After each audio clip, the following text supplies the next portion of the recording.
To Shukla study point. आप सभी का स्वागत है आपके अपने YouTube channel Shukla study point में। मैं शिवम शुक्ला आप सभी दोस्तों का हार्दिक स्वागत करता हूं। आपको बता दूं कि आज के वीडियो के माध्यम से हम लोग चर्चा करेंगे जियोग्राफी बीए तृतीय वर्ष। खास करके तृतीय वर्ष में जब आप पहुंचे तो 3 पेपर होते हैं आपके किसी भी सब्जेक्ट के। तो जियोग्राफी का पेपर नंबर 1 का मॉडल पेपर आपके समक्ष प्रस्तुत ही था। पेपर 2 का मॉडल पेपर आज मैं दूंगा और इसके बाद में आपको पेपर 3 का भी मॉडल पेपर देने का प्रयास करूँगा। इससे पहले महासंग्राम वीडियो आप लोगों ने देखा होगा, उसमें बहुत सारे प्रश्न और उसके उत्तर को मैंने आपको बताया था। तो जो मॉडल पेपर होता है वो आपकी परीक्षाओं को ध्यान में रख करके ऐसे प्रश्नों को इकट्ठा किया जाता है मॉडल पेपर में जो कि आपकी प्रश्न पत्र में आने वाले होते हैं। तो ठीक उसी सेम पैटर्न पर मैंने कुछ प्रश्नों को उठाया है जो कि आपकी परीक्षा में आने वाले हैं।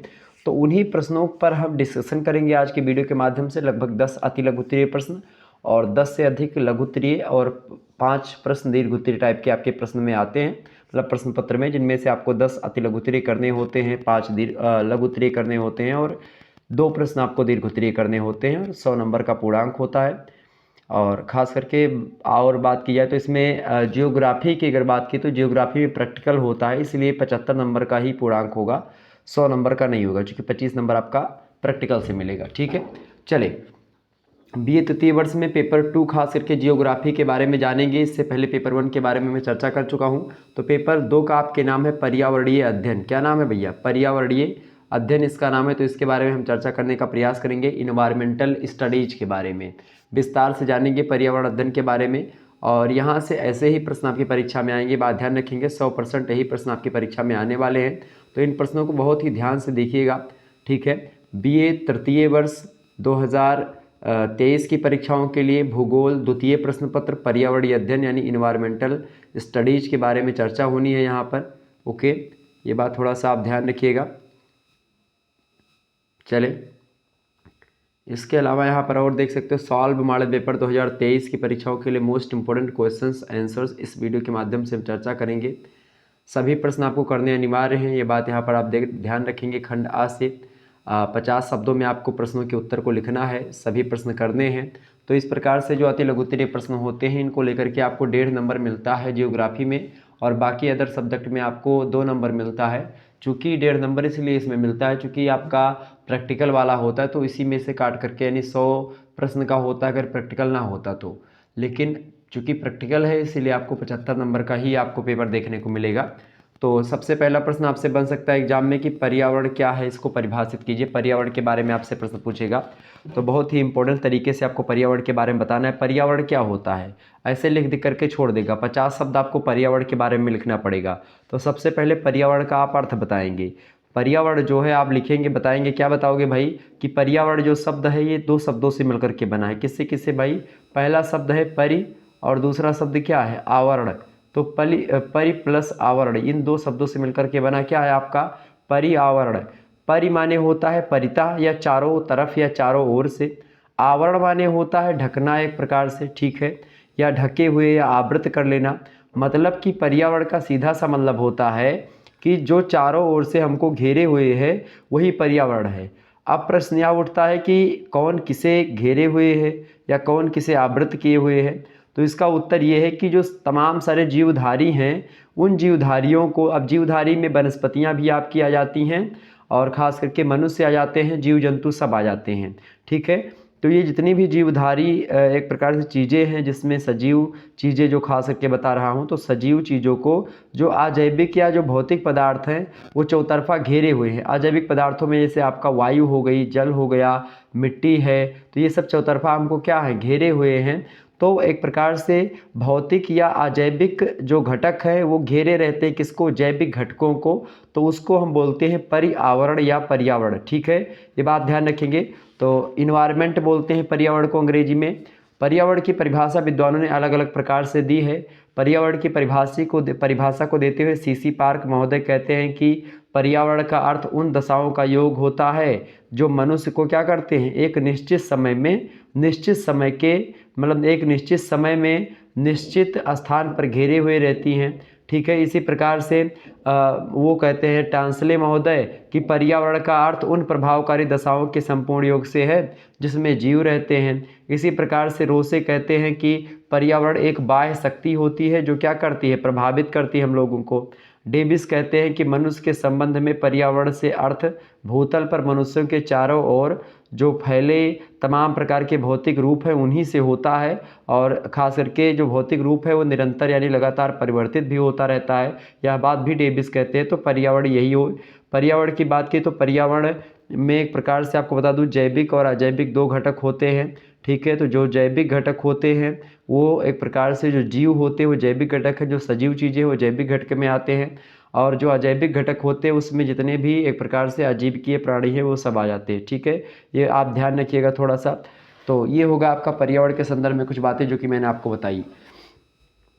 अगला प्रश्न तो इतना आप लिख देंगे, हो जाएगा 50 शब्द। अगला प्रश्न आपसे पूछा गया है पारिस्थितिक तंत्र के बारे में, फटाफट से आप बताने का प्रयास करेंगे। पारिस्थितिक तंत्र, पारिस्थितिकी तंत्र या इकोसिस्टम जिसको आप बोलते हैं, ये क्या होता है? इकोसिस्टम, ठीक है, पारिस्थितिकी तंत्र। तो पारिस्थितिकी तंत्र की बात की जाए तो आपको पता होगा कि पर्यावरण के जो सजीव और निर्जीव घटक होते हैं उन सभी को अगर इकट्ठा मिला लें हम, उन्हीं के तंत्र को हम खास करके इकोसिस्टम या खास करके जिसको पारिस्थितिकी तंत्र बोलते हैं वो बोला जाता है। तो पर्यावरण के सजीव और निर्जीव घटकों के एकीकरण के फलस्वरूप जो तंत्र बनता है, जो सिस्टम का निर्माण होता है, उसी सिस्टम को पारिस्थितिकी तंत्र कहते हैं। पारिस्थितिकी तंत्र शब्द का सबसे पहले प्रयोग किया था 1935 ईस्वी में। एक व्यक्ति हैं एजी टांसले, उन्होंने यानी एजी टांसले महोदय ने सबसे पहले जो खास करके पारिस्थितिकी तंत्र शब्द है इकोसिस्टम, उसका सबसे पहले प्रयोग इन्होंने किया था, ठीक है। और इन्होंने कहा था कि बताया आगे कि भाई जो ये दो शब्दों से मिलकर के बना है पारिस्थितिकी तंत्र अंग्रेजी के, एक तो शब्द है आपका इको, ठीक है, इको, और दूसरा शब्द कौन सा होता है? सिस्टम, ठीक है। तो इको का मतलब होता है चारों ओर के प्राकृतिक पर्यावरण या फिर स्थानीय परिस्थिति जो होती है उसका मतलब होता है इको से, ठीक है। और सिस्टम का क्या मतलब होता है? सिस्टम का मतलब होता है एक तंत्र या एक प्रक्रम या एक व्यवस्था, तो उसको कहते हैं हम एक सिस्टम, ठीक है। तो अगर इसका मतलब देखें तो संपूर्ण पृथ्वी, मतलब कि स्थल पृथ्वी में आता है, जलमंडल आता है, वायुमंडल आता है, इन सभी स्थानों पर निवास करने वाले जीव जो है एक विशिष्ट चक्र या प्रणाली या तंत्र में क्या होते हैं? परिचालित होते रहते हैं हमेशा। तो कहीं ना कहीं पे आप देखिएगा कि प्रभावकारी दशाओं का योग जो जीव को प्रभावित करता है और जीव से प्रभावित भी होता है, तो उसके द्वारा एक तंत्र का निर्माण होता है। जैसे मान लेते हैं एक तालाब है या एक झील है, तो उसमें मछलियाँ रहती हैं, छोटी मछलियाँ, बड़ी मछलियाँ, और भी तमाम प्रकार के जीव जंतु रहते हैं। तो वो एक प्रकार से जलीय एक प्रकार से तंत्र हो गया है, तो वो पारिस्थितिकी तंत्र उसको भी हम बोल सकते हैं, ठीक है। तो एजी टांसले महोदय इसकी परिभाषा भी देते हैं पारिस्थितिकी तंत्र की।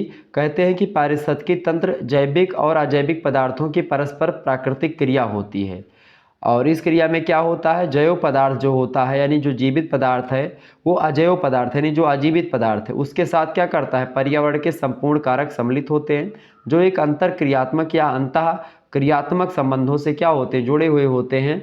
जो जैविक घटक हैं वो अजैविक घटकों को प्रभावित करते हैं और अजैविक घटक जैविक घटकों को प्रभावित करते हैं, और इस प्रकार के अंतः क्रियाओं के संपूर्ण योग को हम क्या बोलते हैं? वो पारिस्थितिकी तंत्र बोलते हैं। और पारिस्थितिकी तंत्र के अध्ययन करने वाले विज्ञान को हम इकोलॉजी यानी कि पारिस्थितिकी बोलते हैं। तो पारिस्थितिकी मतलब इकोलॉजी, लॉजी मतलब होता है शास्त्र या विज्ञान, ठीक है। तो लॉजी शब्द लग जाए इसका मतलब पारिस्थितिकी तंत्र के अध्ययन करने वाले विज्ञान को हम इकोलॉजी यानी पारिस्थितिकी बोलते हैं। पारिस्थितिकी मतलब पारिस्थितिक तंत्र जो होता है हम उस स्थान को बोलते हैं जहाँ पर एक प्रकार से जीव रहते हैं और वो पर्यावरण को भी प्रभावित कर रहे हैं, पर्यावरण से भी प्रभावित हो रहे हैं, अंतर क्रियाएँ हो रही परस्पर जैविक और अजैविक संगठकों के बीच में, तो वो स्थान होता है पारिस्थितिक तंत्र, ठीक है। ये कहीं पर भी हो सकता है, जल पर भी, स्थल में भी, और खास करके वायुमंडल में भी, ठीक है। ये बात आप ध्यान रखेंगे। तो इस प्रकार से लोगों ने परिभाषा दी है। तो ये हो गया आपका पारिस्थितिकी तंत्र। पारिस्थितिकी तंत्र की परिभाषा जो है ईपी ओडम महोदय ने दी है, बड़े अच्छे विद्वान हैं, खास करके पर्यावरणविद हैं ओडम महोदय। वो कहते हैं कि पारिस्थितिकी तंत्र पारिस्थितिकी की आधारभूत इकाई होती है जिसमें जैव और अजैव जो घटक होते हैं वो पर्यावरण अन्याय पर अपना प्रभाव डालते हुए पारस्परिक अंतर प्रक्रिया से क्या करते हैं? ऊर्जा और रासायनिक पदार्थों के निरंतर प्रवाह से तंत्र की कार्यात्मक गतिशीलता कायम रखते हैं। मतलब कुल मिलाकर के मतलब वही है जो मैंने आपको बताया कि क्या होता है, जो जैविक और अजैविक घटक है उनकी अंतर क्रियाओं के संपूर्ण योग को या उसके सिस्टम को हम पारिस्थितिकी तंत्र या इकोसिस्टम कहते हैं। अच्छा, पारिस्थितिकी तंत्र के मुख्य रूप से दो घटक होते हैं, एक होता है जैविक घटक और एक दूसरा होता है अजैविक घटक, यानी कि बायोटिक कंपोनेंट्स, और दूसरा होता है अबायोटिक कंपोनेंट्स।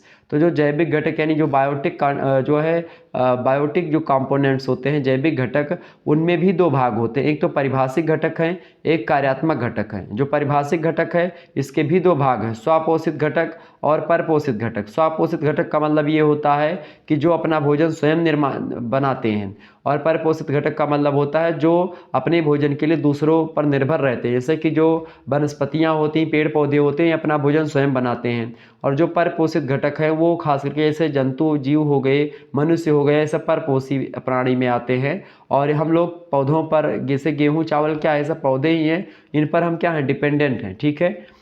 कार्यात्मक घटक की बात की जाए तो तीन प्रकार के कार्यात्मक घटक होते हैं। कार्यात्मक घटक में एक तो उत्पादक होता है, प्रोड्यूसर्स, यानी जो भोजन को बनाता है, जैसे पेड़ पौधे हो गए, ये भोजन के निर्माता हैं। एक होता है उपभोक्ता यानी कंज्यूमर्स। कंज्यूमर्स जो होते हैं उनकी अगर बात की जाए तो वो एक प्रकार से उसको ग्रहण करते हैं। और एक होता है आपका अपघटक, जो है कंपोजर्स। ठीक है। एक प्रकार से दोबारा से उसको, तो एक प्रकार से ये चीज़ें होती हैं, उत्पादक, उपभोक्ता और अपघटक, ये तीन चीज़ें होती हैं, ये बात आप ध्यान रखेंगे। ओके।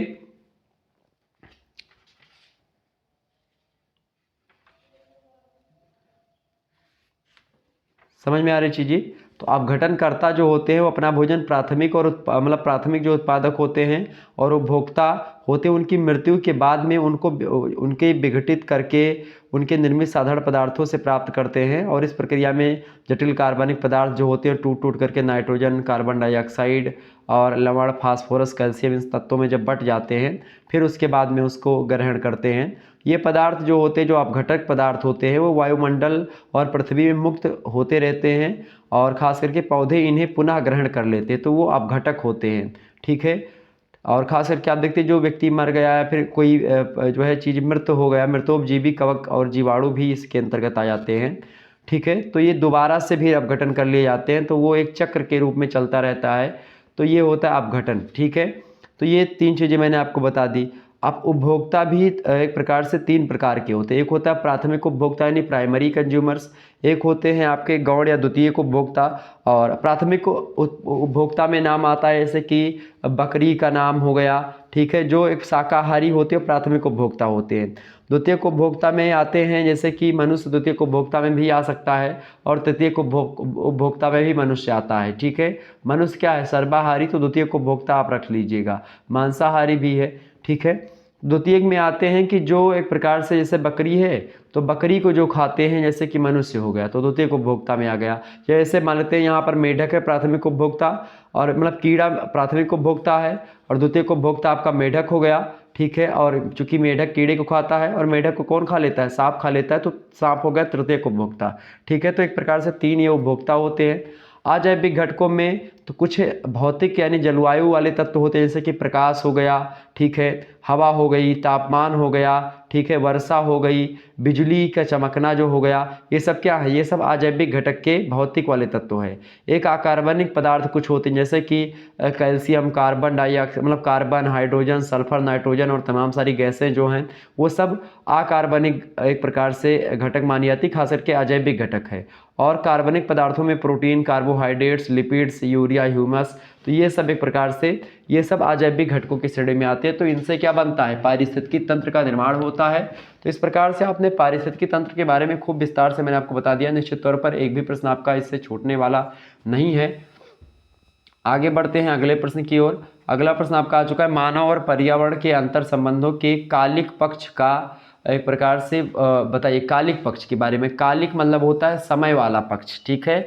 उसको कैटेगराइजेशन कीजिए कि भाई मनुष्य का खास करके जो पर्यावरण के बीच में एक प्रकार से वो रहा है, संबंध रहा है, वो किस प्रकार के समय समय पर कैसा रहा है।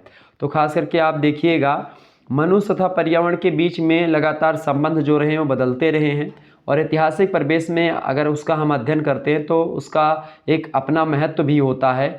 आप देखते हैं पर्यावरण जो है खास करके लगातार परिवर्तित होता रहा है, मनुष्य के चाहे क्रियाकलापों के द्वारा, चाहे प्रकृति के क्रियाकलापों के द्वारा। तो कहीं ना कहीं पे मनुष्य भी या जीव जंतु जो होते हैं वो पर्यावरण को प्रभावित करते हैं, और पर्यावरण मनुष्य को भी प्रभावित करता है, जीवों को प्रभावित करता है। और लगातार आप देखते हैं शुरुआती काल से ऐसा चला आ रहा है, प्रागैतिहासिक काल से भी। तो प्रागैतिहासिक काल से वर्तमान समय तक मानव पर्यावरण के बीच में जो लगातार बदलते संबंध रहे हैं, उन संबंधों को हम 4 चरणों में बांट करके पढ़ते हैं। तो उन्हीं पर्यावरण अंतर संबंधों को कालिक पक्ष, यानी कि कालिक मतलब समय के पक्ष के हिसाब से।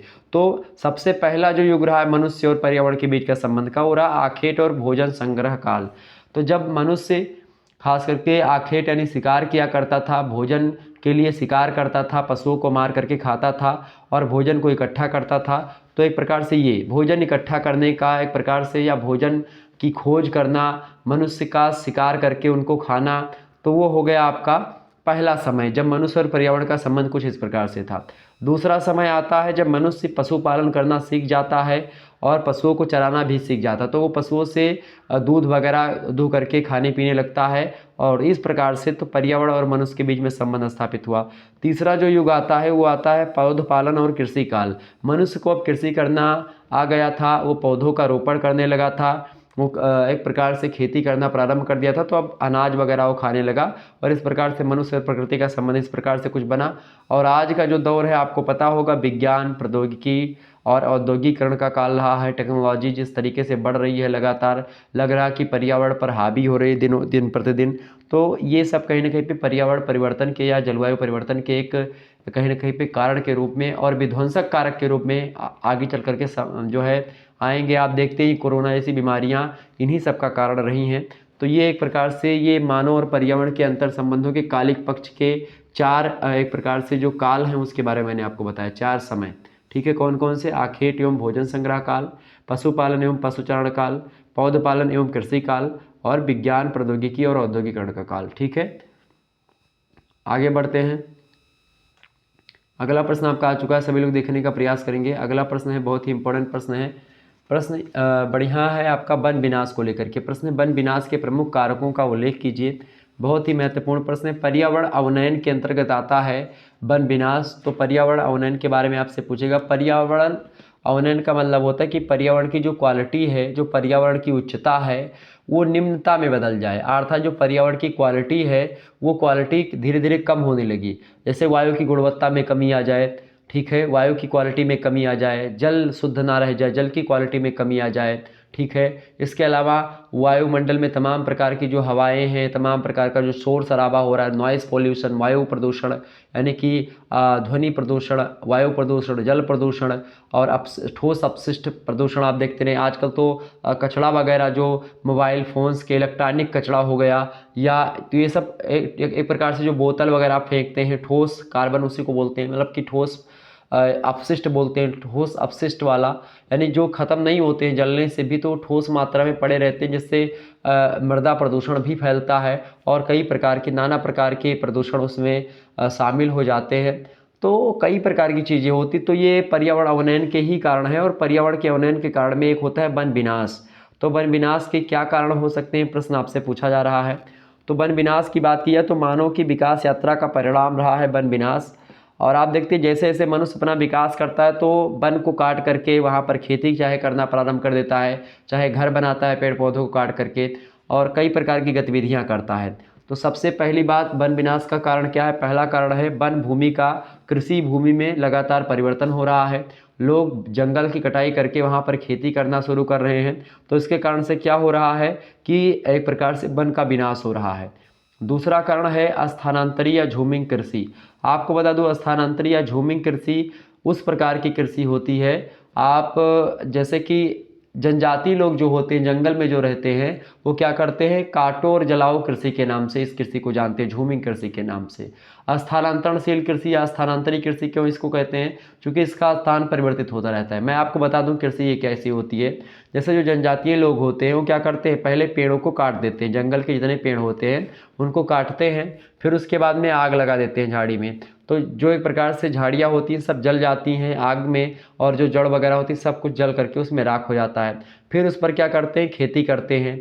उसके बाद में फिर क्या करते हैं, जब तक उसकी उर्वरक क्षमता रहती है मिट्टी की, तब तक खेती करा करते हैं। और जैसे ही वहाँ पर खेती मतलब उर्वरक क्षमता मिट्टी की क्षीण होने को होती है, यानी उसमें नहीं उपज होनी होती है, तो फिर उस स्थान को छोड़ करके किसी अन्य स्थान पर जाते हैं ये जनजातीय लोग और फिर से यही प्रक्रिया करते हैं, फिर से पेड़ों को काटते हैं, जलाते हैं और खेती योग्य भूमि बनाते हैं। तो इस प्रकार से झूमिंग कृषि जो है इसी को बोलते हैं, या इसी को स्थानांतरणशील कृषि बोलते हैं। लगातार स्थान परिवर्तित होता रहता है।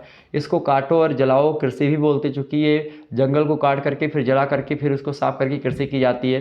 तो ये जनजातीय क्षेत्रों में विधिवत तरीके से हो रही। इससे वायु प्रदूषण तो फैल ही रहा है, साथ ही साथ वन विनाश भी हो रहा है, मृदा का एक प्रकार से अपरदन भी हो रहा है, मृदा का निम्नीकरण भी हो रहा है। पर्यावरण अवनयन का एक बहुत ज़बरदस्त कारण के रूप में अगर बात की जाए तो एक झूमिंग कृषि हर में आएगा। मृदा अपरदन में भी झूमिंग कृषि का कारण एक प्रकार से आ जाता है, मृदा अवनयन में भी आ जाता है, ठीक है, और एक प्रकार से मृदा प्रदूषण में भी आता है इसका कारण, और खास करके वन विनाश का कारण तो है ही सबसे ज़्यादा, ठीक है। तो ये दूसरा कारण है। तीसरा कारण है वन विनाश का कौन सा भाई? वनों का चारागाहों में परिवर्तन। जो वन है, जंगल है, उनको चारागाह बनाया जा रहा है पशु चराने के लिए। तो इससे क्या होता है, जब पशु एक ही स्थान पर लगातार चरते रहते तो वह मिट्टी की उर्वरक क्षमता भी क्षीण होती है और फिर वनस्पतियाँ भी वहाँ की सब नष्ट हो जाती है, जिसके कारण से पर्यावरण प्रदूषण भी उत्पन्न होता है और वन विनाश होता है। चौथा कारण है अति पशुचारण। मैंने आपको बताया भी था। तो अति पशुचारण यानी पशुओं को ज़्यादा चराने से भी क्या होता है? वन विनाश होता है।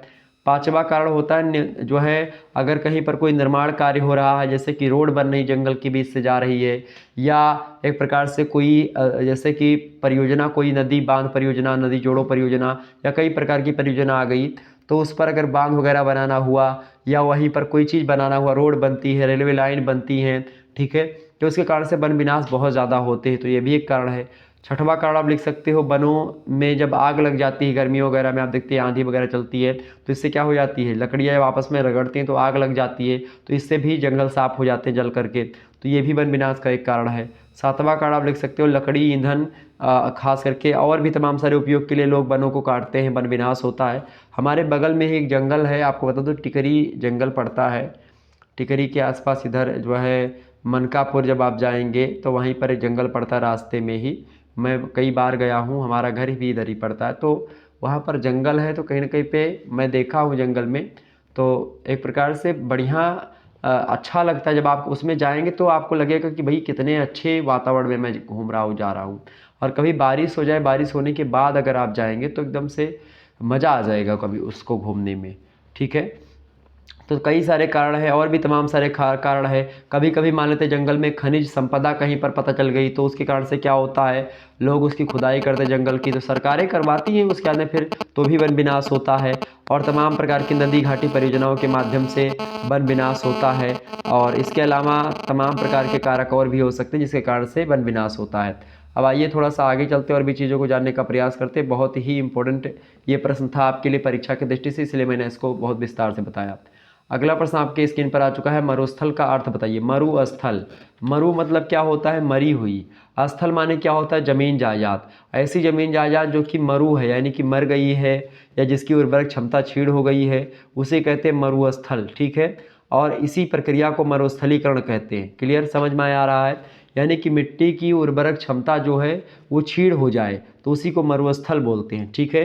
ये बात आप ध्यान रखें। इसका कई कारण हो सकता है, जैसे मानव द्वारा वनस्पति का निर्ममता से उन्मूलन किया जा रहा है, अनियंत्रित पशुचारण अगर किसी स्थान पर होगा तो वो मरुस्थल में मिट्टी बदल जाएगी, और वायु अपरदन या स्थानांतरण के द्वारा विस्तार हो जाता है कभी कभी, ठीक है। और अगर मान लेते हैं भूमिगत जो जल है, भूमि के अंदर जो जल है, अगर उसका स्तर नीचे हो जाता है तो भी मृदा जो होती है वो मर जाती है एकदम से, उर्वरक क्षमता उसकी क्षीण हो जाती है। किसी एरिया में कम वर्षा हो, ठीक है, तो उससे भी, या सूखा पड़ गया हो तो उससे भी जो है मिट्टी या जो मृदा होती है वो मर जाती है एकदम से, उसमें उर्वरक क्षमता क्षीण हो जाती है, ठीक है। तो कहीं ना कहीं पे जनसंख्या वृद्धि से भी ऐसा होता है। तो ये कई कारण हो सकते हैं मरुस्थलीकरण के, और ये सब आप आसानी से समझ सकते हो। तो मरुस्थलीकरण का सीधा सा मतलब होता है कि मृदा की क्वालिटी में गिरावट हो जाना, या मृदा की क्वालिटी एक प्रकार से ख़त्म हो जाना, तो वो होता है आपका मरुस्थल। आगे बढ़ते हैं, अगला प्रश्न आपका आ चुका है, छठवां नंबर प्रश्न है, पर्यावरणीय अवनयन का क्या अर्थ होता है। अवनयन, पर्यावरण अवनयन किसे कहते हैं भाई, फटाफट से आप बताने का प्रयास करेंगे। पर्यावरण अवनयन, मैंने आपको बताया था पर्यावरण अवनयन के बारे में, पर्यावरण अवनयन के बारे में मैंने आपको बताया था ना। पर्यावरणीय मतलब पर्यावरण की क्वालिटी कम होना, वही कहलाता है पर्यावरणीय अवनयन, ठीक है। अच्छा, पर्यावरणीय अवनयन की अगर बात की जाए तो पर्यावरणीय अवनयन का सीधा सा मतलब ये होता है कि पर्यावरण की क्वालिटी में कमी आना। और आप देखिएगा कि मानवीय क्रियाकलापों के द्वारा भौतिक तत्वों का इस सीमा तक गुणात्मक ह्रास हो जाए कि स्वनियमन या जो है स्वसंवर्धन व्यवस्था बनाए रखने में पंगु होकर के अपने कुप्रभावों से जैव जाति को नुकसान पहुंचाने लगे। लगभग ऐसी स्थिति आधुनिक मानव समाज के द्वारा उत्पन्न की गई है और इसी को पर्यावरण अवनयन कहते हैं। मतलब कि कोई व्यक्ति या मनुष्य जब ऐसा करता है कि भाई अगर आप किसी पेड़ को, मान लेते, मैं एक उदाहरण के माध्यम से आपको बताता हूँ कि अगर आप किसी पेड़ को काट दे रहे हैं और ऐसा काटते हैं कि दोबारा से वो कल्ला लेने के योग्य ना हो जाए, तो वो पर्यावरण अवनयन है। यानी कि वो एक प्रकार से अपने प्रकृति में दोबारा से कन्वर्ट अगर नहीं हो सकने में सक्षम हो पा रहा है, वो स्वविकसित नहीं हो पा रहा है आपके क्रियाकलापों के बाद में, तो कहीं ना कहीं पे वो पर्यावरण अवनयन हो गया, ठीक है। आपने एक प्रकार से कोई प्रदूषण किया और फिर से पुनः वह प्रदूषण सामान्य स्तर पर वायु नहीं आ जाती है उसका एक प्रकार से, तो वो पर्यावरण अवनयन है, पर्यावरण की क्वालिटी में गिरावट हो जाना, ठीक है। तो एक प्रकार से ये पर्यावरण अवनयन है, जिसके बारे में मैंने आपको बताया। आगे बढ़ते और भी चीज़ों को जानने का प्रयास करते हैं। अगला क्वेश्चन आपका आ चुका है, 7वां नंबर प्रश्न है पर्यावरणीय प्रबंधन। अच्छा, इसी पर्यावरणीय अवनयन को रोकने के लिए पर्यावरणीय प्रबंधन की व्यवस्था की जाती है। पर्यावरण प्रबंधन को हम बोलते हैं इन्वायरमेंटल मैनेजमेंट। पर्यावरण प्रबंधन की बात की जाए तो वातावरण नियोजन भी इसको बोला जाता है, पर्यावरण प्रबंधन को, ठीक है, नियोजन या इसको। तो इसको लेकर के TN सुखू महोदय कहते हैं कि वातावरण नियोजन का केंद्रीय विषय प्राकृतिक या पारिस्थितिकी वातावरण पर मानव कार्यक्रम का दबाव घटाना अथवा न्यूनतम करना है, और यह वातावरण में निहित संसाधनों का अधिक उपयोग हो सकता है, अवांछित उपयोग हो सकता है और दुरुपयोग न करने का प्रयास हो सकता है। आपको मैं बताऊं कि पर्यावरण प्रबंधन का सीधा सा मतलब होता है कि संसाधनों का उचित दोहन करे मनुष्य, प्रकृति को एक प्रकार से अपने अंदर या अपने अंडर में लाने का प्रयास ना करे मनुष्य, और उद्योगों का अगर विकास करे तो उसके लिए प्रदूषण ना हो ऐसी कोई व्यवस्था भी करे। तो ये सब होता है पर्यावरण प्रबंधन। पर्यावरण की क्वालिटी जो एक प्रकार से जो लगातार गिरती जा रही है, उसी पर्यावरण की क्वालिटी को गिरने ना देना ही पर्यावरण प्रबंधन होता है, ठीक है, ये बात आप ध्यान रखेंगे। तो पर्यावरण की संकल्पना या वातावरण नियोजन या प्रबंधन का मतलब सीधा सा ये होता है कि प्रकृति से मानव के समुचित समायोजन, एक प्रकार से प्रकृति का मनुष्य का तालमेल जो है सही तरीके से बना रहे, ये काम करता है पर्यावरण प्रबंधन, ठीक है, ये बात आप ध्यान रखेंगे। और ख़ास करके आप देखते हैं कि पर्यावरण एक प्रकार से परियोजन में वातावरण संरक्षण का उद्देश्य निहित होता है, और वातावरण संरक्षण मनुष्य एवं मतलब वातावरण जो होता है उसमें एक नए कार्यात्मक समीकरण पर जोर देता है, जिससे प्राकृतिक संसाधनों का हम विवेकपूर्ण दोहन करते हैं, ताकि हमारी जो अगली पीढ़ी है यानी हमारी बाल बच्चे जो हैं उनके लिए हमारा जो स्रोत है खास करके संसाधनों का वो बचा रहे। हम ऐसे संसाधनों का दुरुपयोग ना करें जो कि एक प्रकार से जिनका हम दोबारा से निर्माण नहीं कर सकते, जैसे कि पेट्रोल हो गया, डीजल हो गया और भी तमाम सारी प्राकृतिक गैसें हैं, उनका निर्माण आप नहीं कर सकते हैं। तो उनका दोहन उचित प्रकार से मतलब उनका दोहन उचित तरीके से करना है,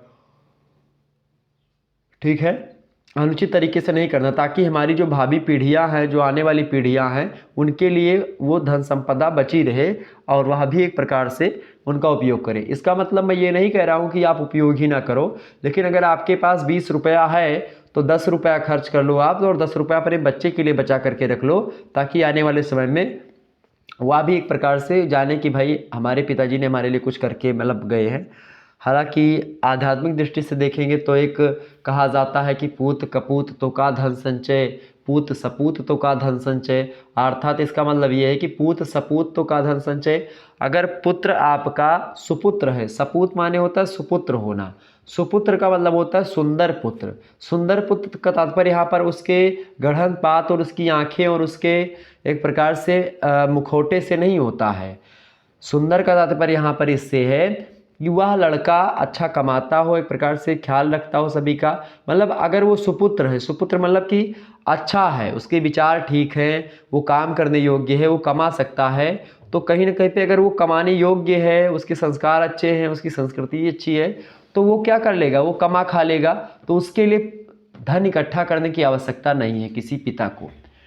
और दूसरी बात कही, पूत कपूत तो का धन संचय, अगर आपका पुत्र कुपुत्र है तो भी आपको धन संचय की आवश्यकता नहीं है, क्योंकि आप जितना भी धन संचय करेंगे, धन को इकट्ठा करेंगे, तो आपका जो पुत्र होगा वो उस धन को क्या कर देगा, अन्यथा व्यय कर देगा, अर्थात वो गलत तरीके से उसका व्यय कर देगा, सब खर्च कर देगा, तो आपका कोई मतलब नहीं है। तो जब तक है तब तक खुशी से जिए खाएं, आध्यात्मिक दृष्टिकोण ये कहता है। हालांकि आज के भौतिकवादी समाज की दृष्टिकोण से अगर देखें तो आपको अपने एक प्रकार से, जैसे मैं आपको बता रहा हूँ पर्यावरण प्रबंधन के संदर्भ में, तो आपको ऐसा उपयोग करना है चूँकि प्राकृतिक संसाधन आपने खुद नहीं कमाया है, आप कहीं से खेत और जमीन जायदाद या जल और वायु लेकर के पैदा नहीं हुए हैं, ये आपकी अर्जित संपत्ति नहीं है भैया। जैसे वायु और जल आपकी अर्जित संपत्ति नहीं है कि आपने खुद वायु को कमाया है, आपने पेट्रोल को कमाया है, आपने डीजल को कमाया है, ये किसी के बाप ने नहीं कमाया है। जो बोलते हैं कि भाई सऊदी अरब में मिल गया तो ये हमारा है, ये मैं बेच रहा हूँ, वो किसी का नहीं है, वो प्रकृति प्रदत्त है, उसको प्रकृति ने दिया है। तो उसका एक प्रकार से उचित दोहन किया जाए, ताकि हमारी जो आने वाली नस्लें हैं, आने वाली जो पीढ़ियां हैं, उनके लिए बचा रह सके, क्योंकि उस पर आपका ही केवल अधिकार नहीं, उस पर संपूर्ण संसार का अधिकार है।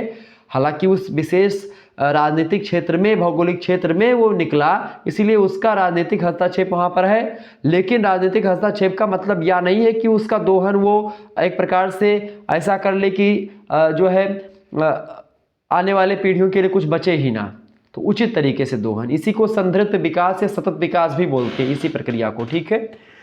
तो खास करके ये होता है आपका पर्यावरणीय प्रबंधन। ओके, ये बात आप ध्यान रखिएगा। तो समझ में आ रहा है, तो यही सब आपको लिख देना है, बिल्कुल घबराने की आवश्यकता नहीं किसी भी प्रश्न को लेकर के, बहुत सरल होता है पर्यावरणीय प्रबंधन या पर्यावरण से संबंधित मुद्दों को पढ़ना, ठीक है। पर्यावरण प्रबंधन में होता क्या है कि जैसे कि जो एक प्रकार से जो क्षतिकारक उपयोग है उन पर रोक लगाई जाए, जो दुरुपयोग होता है खास करके संसाधनों का उस पर रोक लगाई जाए, अनुपयोग पर रोक लगाया जाए, पुनरुपयोग पर को प्रश्रय दिया जाए ताकि दोबारा से उसका उपयोग भी कर सके, और कई प्रकार की चीज़ें हैं। तो वातावरण नियोजन के कई उपागम हैं, संरक्षणात्मक उपागम है, प्राविधिक उपागम है। तो ये सब एक प्रकार से बस आपको जो भी बातें पता है पर्यावरण प्रबंधन के बारे में, सीधा सा मतलब ये होता है कि पर्यावरण की क्वालिटी को गिरने से रोकना, जो प्राकृतिक संपदा है उनका उचित तरीके से दोहन करना, उसका तार्किक दोहन करना ताकि हमारी भावी पीढ़ी के लिए बचा रहे, इसी को पर्यावरण प्रबंधन, मतलब उसको मैनेज करना, ठीक है, उसको अच्छे तरीके से यूटिलाइज करना, उपयोग करना, ठीक है, ये होता है पर्यावरण प्रबंधन। अगला क्वेश्चन से आप देखेंगे 8वां नंबर प्रश्न है आपका, गंगा जल प्रदूषण के कारकों का उल्लेख कीजिए। बढ़िया प्रश्न है आपकी परीक्षा की दृष्टि से, बताएं सभी लोग फटाफट से अब बताने का प्रयास करेंगे।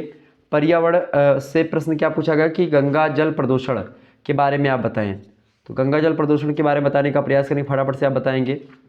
गंगा जल प्रदूषण, गंगा एक्शन प्लान से भी आपके एग्जाम में प्रश्न आता रहता है, ये बात आप ध्यान रखेंगे, तो बताने का प्रयास करेंगे, फटाफट से आप बताइएगा।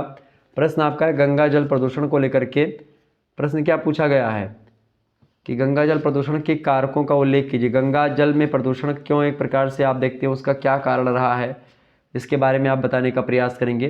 तो गंगा प्रदूषण, अच्छा, गंगा प्रदूषण को रोकने के लिए गंगा प्रदूषण नियंत्रण बोर्ड भी बना है, ठीक है, ये बात आप ध्यान रखिए। गंगा एक्शन प्लान की शुरुआत भी की गई है, 1985 ईस्वी में केंद्रीय गंगा प्राधिकरण का गठन किया गया और गंगा जल को प्रदूषण मुक्त करने के लिए गंगा कार्य योजना यानी गंगा एक्शन प्लान की शुरुआत करी गई।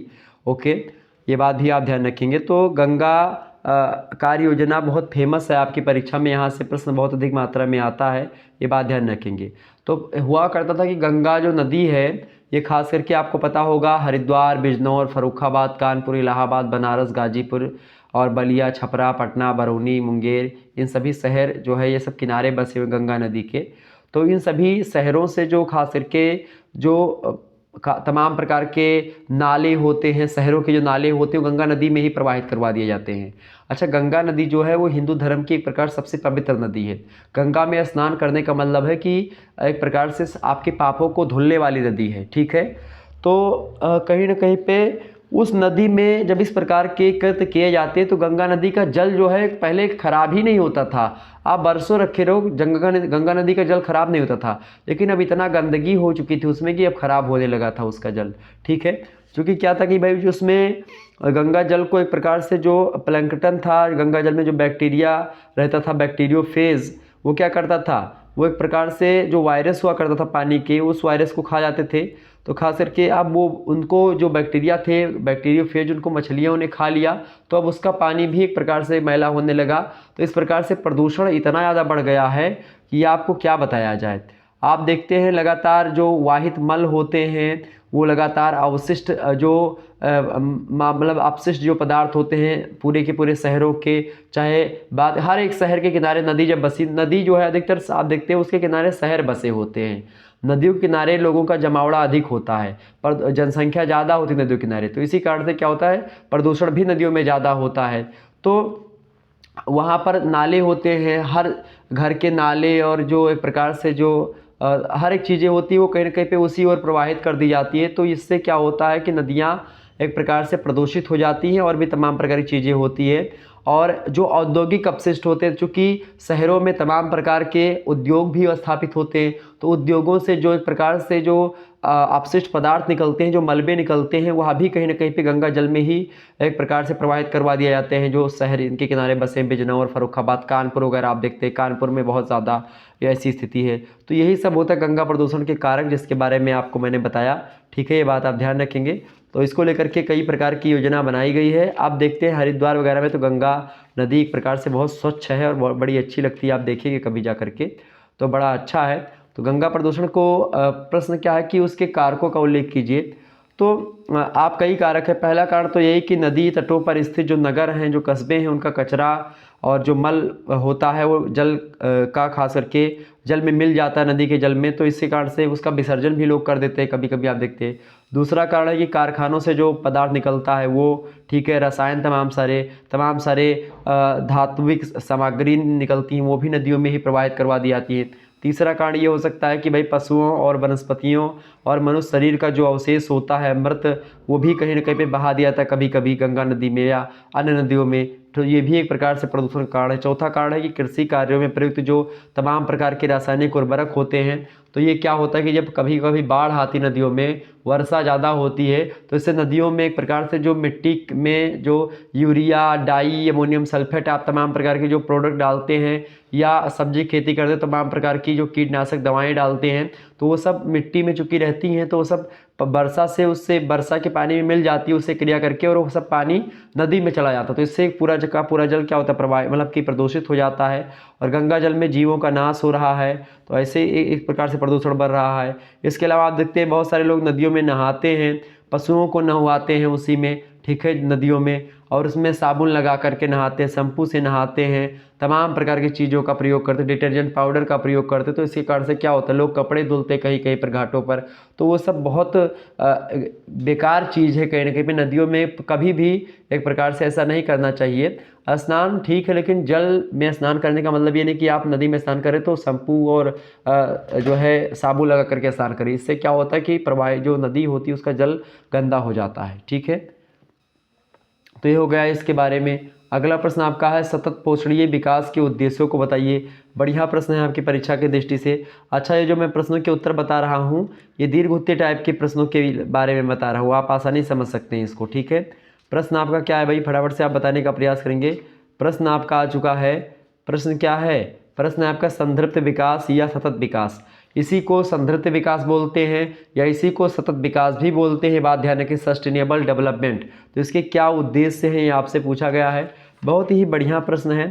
संतृप्त विकास के या सतत विकास के कई सारे उद्देश्य हैं, ये बात आप ध्यान रखेंगे, ओके। तो एक बार इसको समझने का प्रयास करते हैं। कई सारे उद्देश्य हैं इसके सतत पोषणीय विकास के। टिकाऊ विकास भी इसको कहा जाता है। इसका मतलब सीधा सा ये होता है कि ऐसा विकास करे या इस प्रकार से पर्यावरण का ह्रास करे या संसाधनों का उपयोग करे ताकि हमारी भावी पीढ़ी के लिए भी वो चीज़ें उचित मात्रा में और अच्छी क्वालिटी में बची रह सकें। ठीक है, उसको बोलते हैं सतत पोषणीय विकास। ठीक है, पहला उद्देश्य तो इसका ये है कि भाई मानव की आधारभूत जो आवश्यकताएं हैं जैसे कि रोटी, कपड़ा, मकान हो गया, शिक्षा, स्वास्थ्य हो गया, सुरक्षा और आत्मसम्मान, ये पूरी होनी चाहिए। सबसे पहला विकास का यही तो एक प्रकार सतत विकास का लक्ष्य है।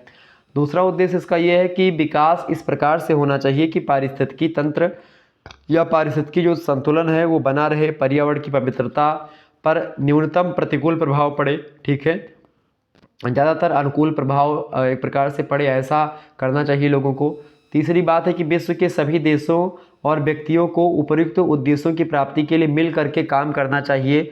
तो ये एक प्रकार से इससे क्या होगा, सतत पोषणीय विकास को और बढ़ावा मिलेगा। तो ये उद्देश्य रहे इसके अलावा संसाधनों का इस प्रकार से दोहन किया जाए ताकि जो भावी पीढ़ी है उसके लिए भी उसके एक प्रकार से चीज़ें बची रह सके, सुरक्षित रह सके। तो ये सतत विकास के बारे में कुछ बातें। अगला प्रश्न 10वां नंबर प्रश्न है, जैव विविधता से आप क्या समझते हैं। तो जैव विविधता की बात की जाए तो जीवों की विविधता, जैव माने होता है जीव, ठीक है, विविधता माने होता है डाइवर्सिटी। अच्छा, जैव को अंग्रेजी में बायो बोलते हैं और विविधता को बोलते हैं डाइवर्सिटी। तो बायो डाइवर्सिटी इसको बोलते हैं अंग्रेजी में। जैव माने होता है तमाम सारे मतलब जीव और विविधता माने होता है तमाम सारे विविध प्रकार के। तो विविध प्रकार के तमाम प्रकार के प्रजातियाँ, जीव जंतु, वनस्पतियाँ जब इकट्ठे खूब ज़्यादा मात्रा में पाई जाती हैं, तमाम प्रकार की प्रजातियाँ जीवों की हों चाहे वनस्पतियों की हों, इकट्ठे किसी जंगल में या किसी स्थान पर पाई जाती तो उसको जैव विविधता का क्षेत्र बोला जाता है और उसको हॉट स्पॉट क्षेत्र भी घोषित किया जाता है। ठीक है, जैव विविधता शब्द का प्रयोग सबसे पहले 1986 ईस्वी में किया था। एक कीट वैज्ञानिक थे E.O. विल्सन, उन्होंने किया था और तब से वैज्ञानिक तथा सरकारी स्तर पर यह शब्द प्रयुक्त होने लगा। जैव विविधता से आशय होता है कि जीवों की उस विविधता या उस संख्या से होता है जिसमें पौधे और पशु दोनों शामिल होते हैं। जीव जंतुओं और वनस्पतियों की संख्या जितनी अधिक होती है जैव विविधता को उतना अधिक संपन्न माना जाता है। और आप देखते हैं सृष्टि में लंबे समय तक चलने वाली जो विकास है खास करके उसकी जैविक प्रक्रियाओं के फलस्वरूप जैव विविधता अस्तित्व में आई है। जैव रूपों में असीम विविधता जीवन का विशेष लक्षण होती है। 1987 ईस्वी में जैव विविधता को उसकी परिभाषा दी गई और इसी वर्ष अमेरिका में एक टेक्नोलॉजी असेसमेंट के आधार पर जैव विविधता को एक प्रकार से परिभाषित भी किया गया और कहा गया कि पृथ्वी पर उपस्थित जीव जंतुओं में पाई जाने वाली विभिन्नता, विषमता और पारिस्थितिकी जटिलता जैव विविधता कहलाती है। तो जैव विविधता यही है, ये बात आप ध्यान रखेंगे। ओके, जैव विविधता का मतलब सीधा सही होता है। क्लियर, समझ में आ रही चीज़ें। तो ये होगा आपका जैव विविधता, यानी कि जीव जहाँ पर बहुत अधिक मात्रा में रहते हैं कई प्रकार की प्रजातियाँ रहती हैं। जैसे जीव विविधता देखते हैं हिमालय पर्वत पर आप देखिएगा, ठीक है, पूर्वी घाट, पश्चिमी घाट पर आप देखेंगे, पूर्वोत्तर भारत में आप देखेंगे जैव विविधता बहुत पाई गई। जंगल वगैरह में आप देखते हैं खास करके बहुत अधिक मात्रा में होती हैं। आगे बढ़ते हैं अगले प्रश्न की ओर। अभी ये देखिए लघुत्तरीय टाइप के प्रश्न आपके आ गए, सभी प्रश्न करने होते हैं खंडवा से। 200 शब्दों में इस प्रश्न का उत्तर आपको लिखना है। आइए देखते हैं कैसे कैसे प्रश्न आपसे पूछे गए हैं लघुत्तरीय टाइप में। ठीक है, पहला प्रश्न आपका आ चुका है कि भूमंडलीय तापन किसे कहते हैं। तो भूमंडलीय तापन की बात की है तो इसको बोलते हैं, भूमंडलीय तापन को वैश्विक तापन भी बोलते हैं। अच्छा, वैश्विक तापन भी आपको अगर समझ में नहीं आ रहा है तो इसका मतलब होता है ग्लोबल वार्मिंग। अब तो पता चल गया होगा ग्लोबल वार्मिंग अंग्रेजी में कहा जाता है वैश्विक तापन को या भूमंडलीय तापन को। अच्छा, ये भूमंडलीय तापन जो होता है क्यों बढ़ता है, इसका भी कारण है। भूमंडलीय तापन का सामान्य अर्थ होता है खास करके जब मनुष्य जनित कारणों के द्वारा क्या होता है कि वायुमंडलीय और धरातलीय वायु के ताप क्रम में क्या हो जाती है, वृद्धि हो जाती है। और जब वायुमंडल के तापमान में वृद्धि होती है, वायु बहुत गर्म हो जाती है। जब वातावरण गर्म हो जाएगा तो चूँकि वातावरण में संपर्क में जितनी हवाएं आएंगी वह सब भी गर्म हो जाएंगी। तो जो गर्म हवाएं होती हैं वो कैसी होती हैं, वो हल्की होती हैं। गर्म हवाएं हल्की होती है, बात भी ध्यान रखेंगे। तो ये ऊपर उठती हैं, क्योंकि जो हवा से हल्की से जो धुआं वगैरह होता है ये गर्म होता है और ये ऊपर उठता है। कोहरा वगैरह देखते ठंडे होते हैं, ओस जो होते हैं नीचे गिरते हैं, इसलिए पृथ्वी पर गिरते हैं, वो ऊपर नहीं उठते हैं। देखें आप समझें, तो धुआं चूँकि हवा से हल्का है तो ऊपर उठता है, चूँकि वो गर्म है तो गर्म हवाएं हल्की होती हैं, और चूँकि जब ये हल्की होती तो ये ऊपर उठती हैं, और ऊपर उठ करके तब ये बहती हैं ऊपर, ठीक है। तो अगर बहती हैं तो जा करके क्या करते हैं, जो पर्वत वगैरह पर जो ग्लेशियर जमे हुए होते हैं, बर्फ़ के बड़े बड़े पहाड़ को ग्लेशियर बोलते हैं, ठीक है। जैसे हिमालय पर्वत है तो हिमालय के ऊपर बर्फ़ की चद्दर चढ़ी होती है, मोटी मोटी बर्फ़ के बड़े बड़े प्रकार से, क्योंकि ऊपर जो है आप जैसे से ऊपर जाएंगे तो तापमान गिरता हुआ जाएगा।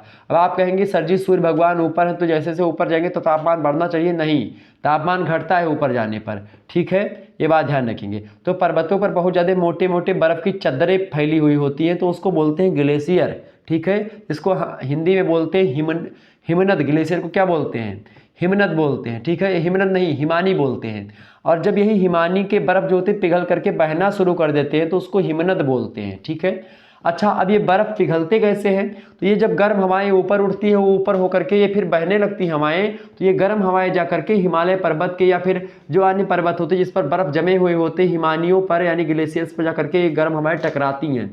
तो गर्म हवाएं जब हिमानियों पर टकराती हैं भैया तो क्या होता है, इससे वो गर्म, चूँकि गर्म चीज़ें ठंडे में लगती हैं तो वो पिघलने लगती है बर्फ़। जैसे आप कोई बर्फ़ होता है फ्रिज में जब तक है तब तक वो ठंडा है, एकदम से जमा हुआ है, उसको आप बाहर निकालेंगे तो बाहर का वातावरण चूँकि गर्म होता है फ्रिज से ज़्यादा, तो बाहर बर्फ़ पिघलने लगता है। तो इसी प्रकार से क्या होता है, हवाएं जब टकराती हैं बाबू पर्वतों के ऊपर जमे ग्लेशियर पर तो ग्लेशियर पिघलने प्रारंभ हो जाते हैं। तो जब ग्लेशियर आपके पिघलने लगते हैं तो क्या हो जाता है, नदियों का जलस्तर क्या हो जाता है, बढ़ जाता है, नदियों का जलस्तर बढ़ जाता है। अच्छा, यही प्रक्रिया जो होती है वैश्विक तापन या भूमंडलीय, एक प्रकार से भूमंडलीय तापन या ग्लोबल वार्मिंग की स्थिति कहलाती है, इसका कई प्रभाव पड़ता है। तो जब ग्लेशियर ज़्यादा पिघलते हैं तो नदियों, चूँकि ग्लेशियर से ही नदियाँ निकलती हैं, पर्वतों से ही नदियाँ निकलती, चाहे गंगा की बात की जाए, अधिकतर नदियाँ जो होती हैं पर्वतों से ही निकल करके बहती हैं और हिमानियों से ही निकलती हैं, ठीक है। तो वो जब वहाँ से बहती हैं बाबू तो इससे क्या होता है, तो जब उससे बहती है हिमानियों से यानी वहाँ से ग्लेशियर से पिघलती हैं ग्लेशियर, तो नदियों में जल स्तर जो होता है बढ़ने लगता है, नदियाँ खूब तीव्र गति से बहती हैं, और जब ऐसी होती तो बाढ़ भी आ सकती है, तमाम प्रकार की एक प्रकार से वनस्पतियाँ और जीव नष्ट भी हो सकते हैं, और नाना प्रकार की गतिविधियाँ होती हैं जो कि पर्यावरण के लिए, पर्यावरण की दृष्टि से क्या होती है, हानिकारक होती हैं। और इससे क्या होता है, जब नदियों का जलस्तर उच्च होता है, नदियों में ज़्यादा पानी बहता है तो इससे क्या होता है, बाढ़ तो आता ही, इसके अलावा नदियाँ समुद्रों में जाकर के मिलती हैं। तो जब नदियाँ समुद्रों में जाकर के गिरती हैं तो समुद्र का जलस्तर भी उच्च होता है, और जब समुद्र का जलस्तर उच्च हो जाएगा मेरे भैया तो इससे क्या होगा, जो समुद्री द्वीप होते हैं, जो बीच वगैरह होते हैं जहाँ पर लोग घूमने जाते हैं, गोवा वगैरह में इंजॉय करने जाते हैं, हनीमून वगैरह मनाने जाते हैं, तो वो लोग एक प्रकार से जो द्वीप वगैरह तटीय इलाके होते हैं जो एक प्रकार से, या समुद्र के बीच में जो द्वीप बने हुए होते हैं वो सब डूब जाते हैं, और जो समुद्र किनारे बसे हुए जो शहर होते हैं वह भी एक प्रकार से उनको खतरा बना रहता है, वो भी डूब जाते हैं, बहुत ज़्यादा जनधन की हानियाँ होती हैं। तो ये ग्लोबल वार्मिंग होता है। ग्लोबल माने वैश्विक, वार्मिंग माने होता है गर्म होना। तो जब वातावरण विश्व स्तर पर यानी वायुमंडल या वातावरण जब गर्म हो जाता है तो उसी को बोलते हैं वैश्विक तापन या भूमंडलीय तापन, ठीक है। समझ में आ रही चीजें। तो ये हो गया आपका भूमंडलीय तापन। आगे बढ़ते हैं और करके अगला प्रश्न आपको दिया गया 200 शब्दों में इन प्रश्नों के उत्तर को लिखना है, आसानी से आप लिख पाएंगे। अगला प्रश्न है आपका संतृप्त विकास के सिद्धांतों की विवेचना कीजिए। संतृप्त विकास का मतलब यही होता है आपका सस्टेनेबल डेवलपमेंट, या बोलते हैं इसको सतत विकास, या फिर बोल सकते हो आप सतत पोषणीय विकास। तो इसका मतलब यही होता है, ठीक है। समझ में आ रही चीज़ें। संतृप्त विकास की अगर बात की जाए तो संतृप्त विकास की मान्यता यह है कि खास करके जो है सामाजिक व्यवस्था के द्वारा पारिस्थितिकी तंत्र से पर्याप्त मात्रा में संसाधनों की प्राप्ति हो सकती है जो मानव समाज की वर्तमान और भावी ज़रूरतों को पूरा कर सकती है। और खास करके स्पष्ट है इससे कि यह ऐसा विकास नहीं है जो पर्यावरण में विद्यमान संसाधनों के उपयोग पर नियंत्रण रखे। और खास करके जैसा कि पर्यावरण संरक्षण की मान्यता है, लेकिन यह पर्यावरण संरक्षण से हट करके संसाधनों के दोहन पर अंकुश नहीं लगा करके उनकी अभिवृद्धि पर बल देता है कि ऐसा विकास करो या ऐसा डेवलपमेंट हो जिससे क्या हो, पर्यावरण की जो चीज़ें हैं अगर आप उसका उपयोग कर रहे हो तो कुछ ऐसी टेक्निक खोजो जिससे पर्यावरण के जो संसाधन है, प्राकृतिक जो संसाधन है उनका उपयोग तो हम कर लें और उससे उपयोग भी अपना कर लें, अपना काम भी निकल जाए और जो हमारी भावी पीढ़ियाँ हैं उनके लिए बचा भी रह जाए। तो इस प्रकार का कोई टेक्निक खोज निकालना ही पर्यावरणीय एक प्रकार से ये होता है संतृप्त विकास करना। ठीक है, इसको बोलते हैं सतत पोषणी विकास। ऐसा विकास करें जिससे पर्यावरण का ह्रास भी ना हो और आपका काम भी चल जाए, जो जीवन की आवश्यकता है उसकी पूर्ति भी हो जाए और जो है खास करके और पर्यावरण का ह्रास भी ना हो। तो ऐसी कुछ टेक्निक खोज निकालना सतत पोषणीय विकास कहलाता है। इसके कई सारे सिद्धांत हैं। पहला सिद्धांत ये है कि सामुदायिक जीवन की देखभाल और सम्मान करना। दूसरा सिद्धांत इसका है सतत संतृप्त विकास का, कि मानव जीवन की गुणवत्ता में सुधार लाना। तीसरा इसका सिद्धांत है कि पृथ्वी की सहन क्षमता और विविधता का संरक्षण करना। चौथा इसका भी सिद्धांत ये है कि अनवीकरणीय संसाधनों की गुणवत्ता ह्रास को कम करना, यानी जो अनवीकरणीय मतलब कि जो दोबारा नहीं बनाए जा सकते ऐसे संसाधनों का उपयोग उचित मात्रा में किया जाए। ठीक है, उसको ह्रास कम किया जाए, मतलब उसका खात्मा कम किया जाए, उसकी गुणवत्ता में कमी कम लाई जाए। पांचवा सिद्धांत है कि पृथ्वी की निर्वहन क्षमता को बनाए रखा जाए। पृथ्वी जितनी सहन कर सकती है उतने सहन शक्ति को एक प्रकार से जितनी सीमितता है उसी के अकॉर्डिंग काम किया जाए। और छठवीं बात ये छठवां सिद्धांत है संतृप्त विकास का, कि व्यक्तिगत दृष्टिकोण तथा नियमों में परिवर्तन किया जाए। सातवां एक प्रकार से सिद्धांत इसका यह है कि जो है समक्ष समुदायों के द्वारा अपने पर्यावरण की देखभाल करने को प्रेरित किया जाए लोगों को। आठवां जो इसका एक प्रकार से सिद्धांत है वो ये है कि समग्र विकास और संरक्षण के लिए एक राष्ट्रीय आधार तैयार किया जाए और लोग उसको उसके अकॉर्डिंग जो नियम है उसको फॉलो करें, उसके द्वारा बनाए गए। और नौवां जो सिद्धांत है वो ये है कि विश्वव्यापी संगठन का या गठबंधन का निर्माण किया जाए जो कि इस पर काम करे कि किस प्रकार से हमको भावी पीढ़ी के लिए हमको संसाधनों का उचित दोहन करना है। ये रोक नहीं लगाता है कि भाई आप जैसे कि मिट्टी का तेल का प्रयोग या पेट्रोल का प्रयोग ना करें, लेकिन आप पेट्रोल का प्रयोग करें लेकिन उचित मात्रा में करें ताकि आपके बच्चों के लिए भी पेट्रोल बचा रह सके, ताकि वह भी एक प्रकार से जो है कार में और मोटरसाइकिल पे घूमें और इंजॉय करें, गर्मी में हवा खाएं बढ़िया शिमला वाली। तो ये भी एक प्रकार से बचा रहे। तो ये होता है संतृप्त विकास आपका। अगला प्रश्न आप देखिएगा आपकी स्क्रीन पर आ चुका है, सरदार सरोवर यानी कि नदी घाटी जो नर्मदा घाटी परियोजना है इससे होने वाले लाभ का वर्णन कीजिए। नर्मदा घाटी परियोजना जो एक प्रकार से है उसके बारे में आपसे प्रश्न पूछा जा रहा है, बहुत ही इंपॉर्टेंट प्रश्न है परीक्षा के दृष्टि से आपके। ठीक है, तो बताइए इसके बारे में। तो खास करके गुजरात नदी में पड़ती है नर्मदा नदी, तो उसी नर्मदा नदी के मुहाने के समीप सबसे बड़े बांध का निर्माण किया जा रहा था, मतलब किया जा रहा है। सरदार सरोवर नाम दिया गया है इस परियोजना को। और 1961 ईस्वी में इस परियोजना का कार्य शुरू हुआ था, लेकिन अंतर प्रांतीय विवाद के कारण से क्या हुआ कि 1969 ईस्वी में नर्मदा जल का बंटवारा कर दिया गया। ट्राइब्यूनल यानी NWDT को सौंप दिया गया इस विवाद को।